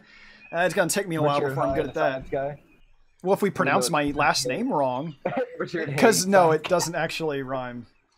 A lot of people like to think it rhymes, but it's actually pronounced Haig. Which, I through school, I eventually gave up on that. Of going like, teachers always say it wrong. But okay. I was about to say my name, but I was like, wait, this isn't public. It is in public. I have it tied to my brand when I do art, so I am perfectly okay, business-wise, if people know my name. That's fine. But don't disclose it if you don't want to. For now, Birb is Birb. Yeah, I was about to say how teachers his actual name is Silly, but shh, don't tell everyone. It actually goes Birb, then Bird, then Silly, then Sil. And then Silly Dilly, and then Owl. Then Silly Dilly 2002. And then Owl. In real life. Okay, so like often in class, kids will just like call me like, "Yo, Silly Dilly." Silly Dilly, yeah. Like whenever people. That's how I learned it first. Like, Silly Dilly, and they're like, I'll say Silly Dilly. They're like 2002. Yeah, they call you 2002. Yeah, they call me Silly Dilly 2002. Oh, I can't type. I should learn that. I should learn that I don't know how to type. Pen doesn't type. He just does arts. Yeah. I can't even, like... I'm glad autocorrect is helping me right now. Let's see Pen do some ASCII art. Some ASCII? ASCII art. What is ASCII? Why are you putting a Y in it? Does that make it cuter? It's like the word ask, but then you put a Y on it. It's like, oh, it's got a little Y. ASCII. ASCII. ASCII? I have no idea what that is. You know, what's it called? And as for what Jess is saying, I've always said sorry. Like, basically like you're saying the word, like, I'm sorry. That's how I've always said sorry's name, as I'm doing right now. Sorry. It is interesting to hear other pronunciations, actually. That's kind of cool. I like that. It is up to sorry how we pronounce it ultimately. Sorry. Okay, so we have sorry, Sari. Siri. Hey Siri. Oh God, why did I do it? As soon as I pretended to call sorry, or Siri, I then looked at my phone going, uh-oh, but we're fine. I sent you some ASCII art on Discord. And true, that would be a Spanish pronunciation, Mart, of how to say sorry's name. That's a good point. And also... Oh, and sorry is... Ooh. Oh, this kind of art. No, I do not know how to do that. That's really cool, but I do not know how to do that still. By the way, I've sent a message to Hattie, but haven't gotten a response. So, Jess, if you have an idea for a request I can do real quick, feel free. If you keep it simple, I can do it quicker. If you have picture references, send them via Discord. But keep in mind, this is going to be a simple little doodle. Because we're keeping it quick. Because... How did I get a bug bite already? What about bugs? I already got a bug bite. From what? I don't know. Okay, actually, there's also already a bunch of mosquitoes. Like, when we were at our Boy Scout troop earlier. I hate mosquitoes. I am a peaceful person, but I hate mosquitoes. And okay, Jess is saying that a crow on a stick in a tree. I can do that. That sounds adorable. Well, that's right. It is from a bug, I hope. I would hope the bug bite's from a bug. If your sister's or sibling is giving you a bug bite, or your bunny's giving you a bug bite. Either my siblings are home right now. Exactly, and they might be giving you bug bites. Better watch out. Keep an eye on them. Some of the mosquitoes down here, they're like bigger than your eye. No, thank you. That is bad. That's bad news bears. I remember there was some history behind it, like there was like some chemical thing that somewhere old, I think it was like during World War. Actually, no, I think it was Vietnam, that they sent a bunch of mosquitoes down to Georgia because they have the what is it? Something swamp. They have the swamp area that's like super big, like half the land. Yeah. So they sent a bunch of mosquitoes down here to see if they could spread diseases. Oh, that's terrible. And now there are like thousands and thousands of mosquitoes down here because they just exploded. Oof. Mosquitoes drive me bonkers. And good, Hattie, yeah. I've seen you've gotten my message. I've already started this one and we're almost out of time. But be sure to mention it next time. I'm doing the stream Saturday. So in 2 days, I am still doing the next stream, and we will continue the requests. Because I have to watch my time and keep productive. Which is the challenge of my life. But whatever. So Ben, you know how like Georgia is super humid? Yeah, it sounds like Houston in that case. It is like one of the most humid states because like someone from the military up north, they came down here for basic training. And they were sweating so much during push-ups because of just how humid it is. Yep, that's Houston. And Galveston, some of the areas here we have on the coast, they get nasty humid. It's gross. Yeah, imagine that for the entire state. Yeah, Georgia, apparently, ugh. I would not want to live in a humid state. I cannot stand heat. If it's up to me, I want to move somewhere where it's colder, personally. Over 108 degrees with 90% humidity. That's what we get down here. Oh, in the state of Georgia. Yeah. Amazing song. Is that actually a song? No, I just made it up. Oh, okay. I was like, wow. I mean, honestly, Texas has a bunch of weird jingles as well, where it's like, that's a song? It's like, yeah, I don't know why they taught us that in school.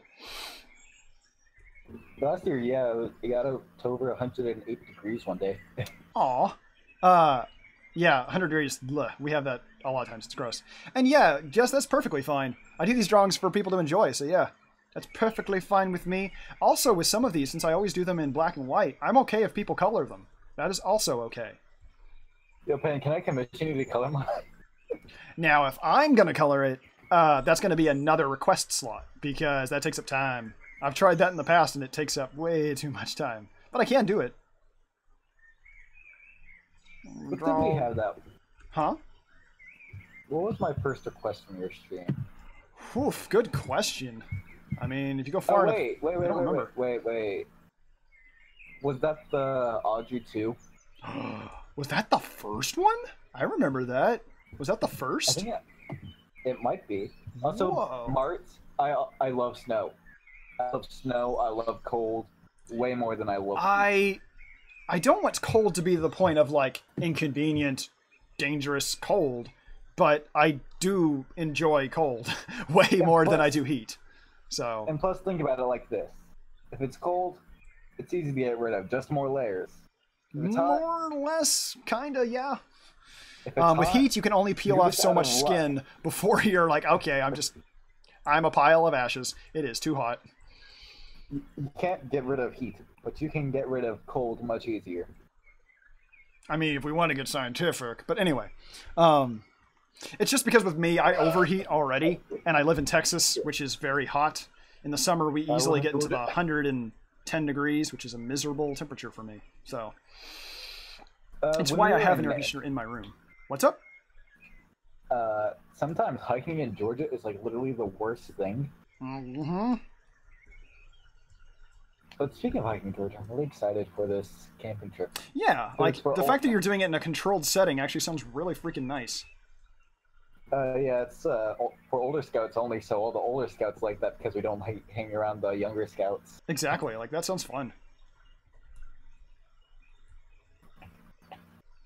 And yeah, that's a big thing here in Texas that Cody's mentioning about being aware of how to affect your temperature, because we have a whole lot of shade here. And we're very conscious of your fluid intake. Back when I used to work at Target, during the summer I did carts. And so when you're out there in the parking lot the temperature can get up to like 110, 120, and it's dangerous. So you have to come inside every 10 minutes and drink a ton of water and cool down. That's probably why I'm so aware of always being hydrated. Speaking of, where's my water? One sec. During marching band season. There we go. During marching band season, like when it was in the 90s and junk. Put my headphones back on so I can hear. There we go. Okay, so during marching band season, when it was in like the 90s and junk. Yeah. We'd go out, only have like 2 or 3 water breaks. When it was in the 90s, and we're marching around with instruments in our hands. And that thick clothing? Yeah, that's miserable.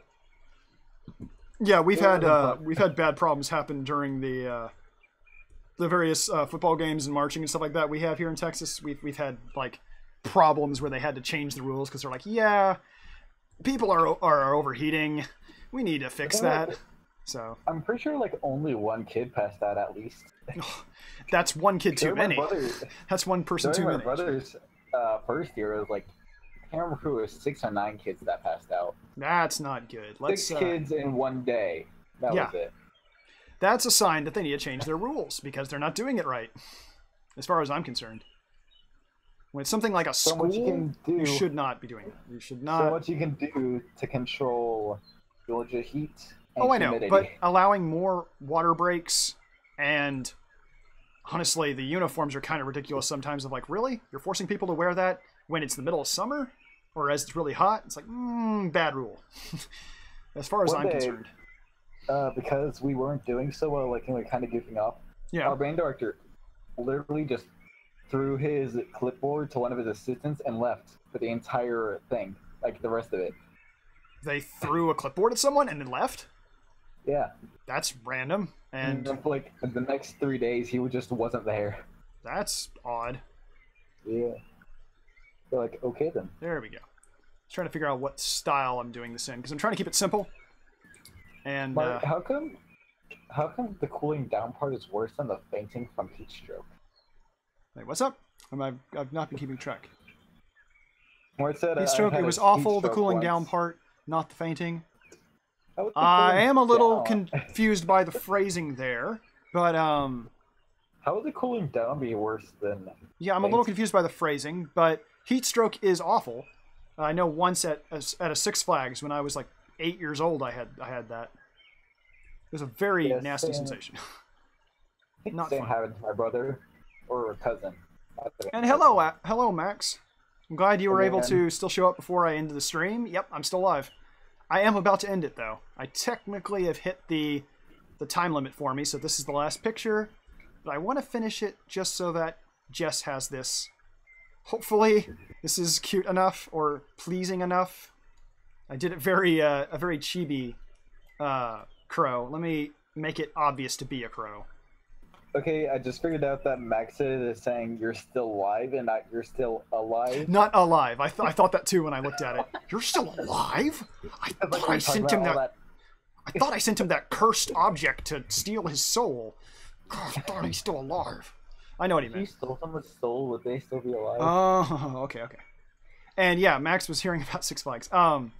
We were talking about about terrible hot temperatures, heat stroke, and all of that wonderful, terrible stuff. And I had it. Sounds really nice. What? When he was saying the medics put a cold blanket and forced me to drink a ton It probably was uncomfortable during the process, though, because your body has to adjust temperature, and that probably isn't fun. I can understand that. Hey, Hattie. Hello, Hattie. Something that I love a lot is like when I'm like doing the stuff that makes so much sense. It was like when I'm warm and then I sit down on something that's cold, like just the classic temperatures. I actually really like that feeling. Yeah, same here with my pillow. I love that a whole lot. Whenever I'm going to bed, I don't like things to be kept warm. I actually like it when my pillow and sheets are very cold to the touch. That's very relaxing to me. Again, my body overheats. And thank you for sending the message, Hattie. I mentioned just now during chat a couple minutes ago, but because 11 o'clock is my cutoff, 11 Central Time. So right now we just hit 11, and I have to end it. So I need people to be here when I do a request. That's the rule that I've just kept with to make sure things are stable. So Because you weren't here at the moment I was asking, we went ahead and just moved on to the next person. So now be sure to be here on Saturday so I can do your stream then. So in 2 days, I will be sending it, or doing the next request batch. And yes, Jess, I can definitely send it over Discord. You said you wanted to color it, so I could take this shading out if you'd like. It's up to you, Jess. I can send both, actually, because I can just turn off the layer. It is up to you, Jess. I can turn off the shading or not. This was simple shading. It's complex shading and coloring that I'm not usually having time for. I'm trying to remember if it was 6. And yes, Max, you can send me something over Discord, Max. That's fine. But we just need I just need someone to be present at the stream when I do it, just so that we keep things stable. And okay, good night, Cody. I'm glad you were able to show up for the stream. You don't have to worry. I am definitely coming back to do these more often. We just had to settle things. Good night. Okay. Seriously, what's up with New Jersey? They have they have the highest population density in the U.S. Well, it's just so small, yeah. And like one time when we were in our old city, you know, the one that's like 1 square mile. You know how you used to live in that city that's 1 square mile? Yeah, vaguely. I was looking at like the top places that would be for a terrorist attack. Okay. Like these places. Our city was in there because they had a chlorine factory. Oh, okay. Our 1 square mile city was in that list. I mean, apparently. But yeah. And asking what's quickest for me, Jess, would be that, honestly, it's easy for me to send both because it's just turning off a layer like this. So that's fine by me. Yeah. Because I'm fine with people doing the, and yeah, I said goodnight, Cody, didn't I? Yeah, I think I did. I said goodnight. And I'm needing to head goodnight as well because it's late. It doesn't finish there. Hmm? They also have the tallest roller coaster in the U.S. Oh, I didn't know you had more about New Jersey. That they do? Yeah. Oh. Oh, actually, it might be the world. Really? Yeah, it's the King de Ka. It's in Six Flags over New Jersey. I forget they have Six Flags in other states. That's crazy. Well, because originally it was Six Flags over Texas, and we had specifically 6 different flags that have flown over Texas in our history. And that's where it all started. And then I think it became a business, and they started going to other places. And then the name Six Flags sounded random. But in Texas, it was originally named that because we had Six Flags. So, yeah. Learning stuff with Pen. Yep. Mark's right about the roller coaster. Wow, that's crazy. I didn't know they had the largest. Yeah. Wait, the largest or the highest? Highest. Okay, we're talking about highest. Yeah, it's 456 feet tall.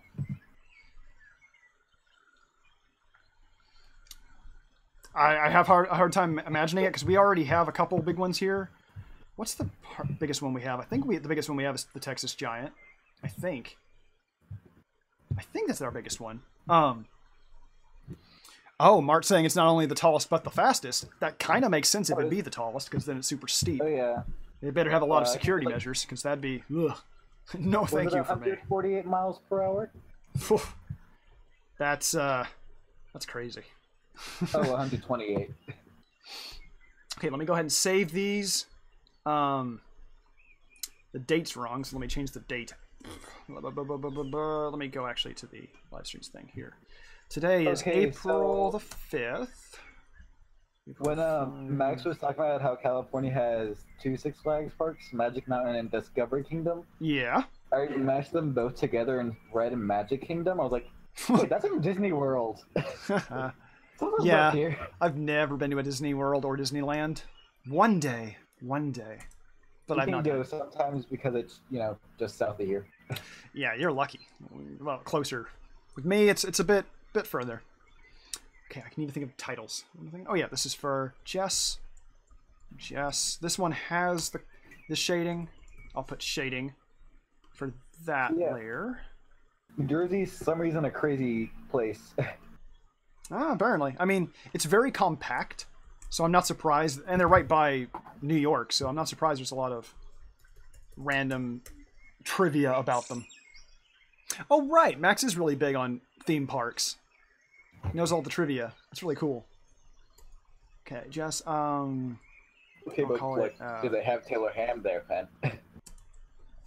Do what now?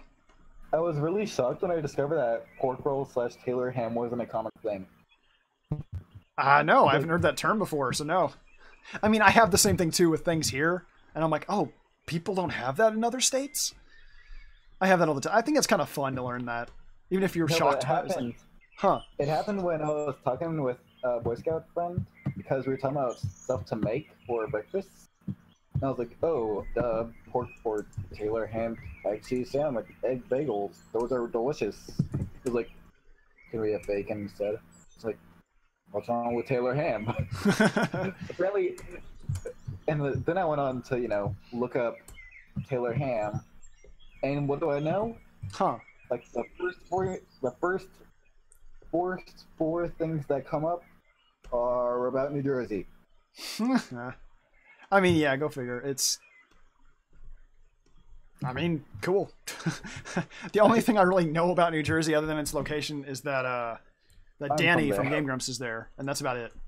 I don't really know much else about New Jersey. Okay, looking at people we've done. We have not done Alex yet, so I'm going to circle his name. We finished Silly's, and I still have Hattie's here. Okay, so I'll still need to get to Jack and Alex. Alex is next on the list, though if neither are able to show up next time, it'll be you, Hattie. Okay, making sure. Save that again. Oh, wait, whoops. Save it as a media file, so I can actually edit this later. There we go. And I'm needing to wind down because I have hit past the curfew mark. It's 11:11 here. Find out who makes Snapple. Because it's really popular up in New Jersey. Oh. Apparently Snapple's from Texas. Heck yeah. It's really popular up in New Jersey. Oh, we have plenty of it here. Yeah, it's one of those drinks that I didn't know if it's an exclusive thing or everywhere. You know, that's the thing. You're used to your local things. You're not sure if that's interstate or not. It's huge up in New Jersey. Like, people up there love it. They have these big packs like they do have Coca-Cola down here. Yeah, exactly. Good. I approve. I mean, Snapple's delicious. All right, everybody. And yeah, you need to go ahead and wind it down because this chill stream turned into quite a long stream. Turned into basically a Saturday stream, which is fine. Does it really count as going somewhere if you just went through it? Yeah, you've been there. You didn't visit long, but you've been there. I understand that. But we do need to wind it down. Resist all temptation to bring up more topics. Because I know we're good at that, but gotta end the stream. Because otherwise my family's gonna harp on me. But we got through a lot. I was able to do a whole lot of progress. You what? It looked really good. Thank you. Yeah, I was able to get through a lot of progress on that. And take things chill. And then we moved on to requests, which I wasn't expecting. I see that, I believe... Did you send that thing yet, Max? You said you were going to send something. I know. Hattie has sent me his request here. So now I know the character. And I haven't seen Max see it. I haven't seen him send it. Words. But okay, I'll wait for that over Discord, Max. You're able to send it here. Mart, is that bait? Are you trying to bring up another topic? We can't do that yet. Don't tempt me. So like I'll fall for it. Anyway, we'll need to wind it down. This turned out well. Tomorrow I have plans for Patreon. And then Saturday we're doing another stream. It may turn into a solo stream because I believe Jack and Silly are both doing their own things. So we'll be able to do more requests that I haven't gotten to today. I may do random drawings as well, depending on how much time I have and all that. We'll see how it goes. But thank you guys for showing up. I know this was a random stream, and it was a long stream too, so I know some of you stayed the whole time. And oh, Cody's still here. So yeah. And alrighty, that's it for tonight. For me to come on and talk about Prusa. Yeah, that was unexpected, but rather fun. I like when things are random. Okay, I see that Jess is... allowed me to join the voice call. Huh? Well, I mean, hey, I try to keep a variety of. Sometimes it's stable, like I do this is the rules for this stream, that's it. And other times I try to keep it fun, so it's playing it by ear. And as long as I can keep some sort of organization, that's what matters. But yeah, it's all a work in progress. I've only been doing streams not even a year, so I'm still kind of new to it. I'm trying to figure out what's my flow. Wait, Pen. Yeah. I'll allow that. Okay, that's the ending topic. So thank you all for showing up. Jess, I will be sending the requests. Sil, I'll send yours over Discord as well. And yeah, the next planned one is on Saturday, normal time. It may turn into a solo stream, but I'll be continuing requests, and we'll see what else comes up. I try to play it by ear to keep it interesting. And we will see you guys on Saturday. Thank you all for showing up. I'm really glad you guys are able to enjoy. Good night, bunny buddies. You got it right. Thank you, Pen. I said that. Exactly. Good night. Bye-bye. Thank you all for showing up. Buddy buddies. Bye-bye. Bye-bye. Bye-bye. Bye-bye. Bye.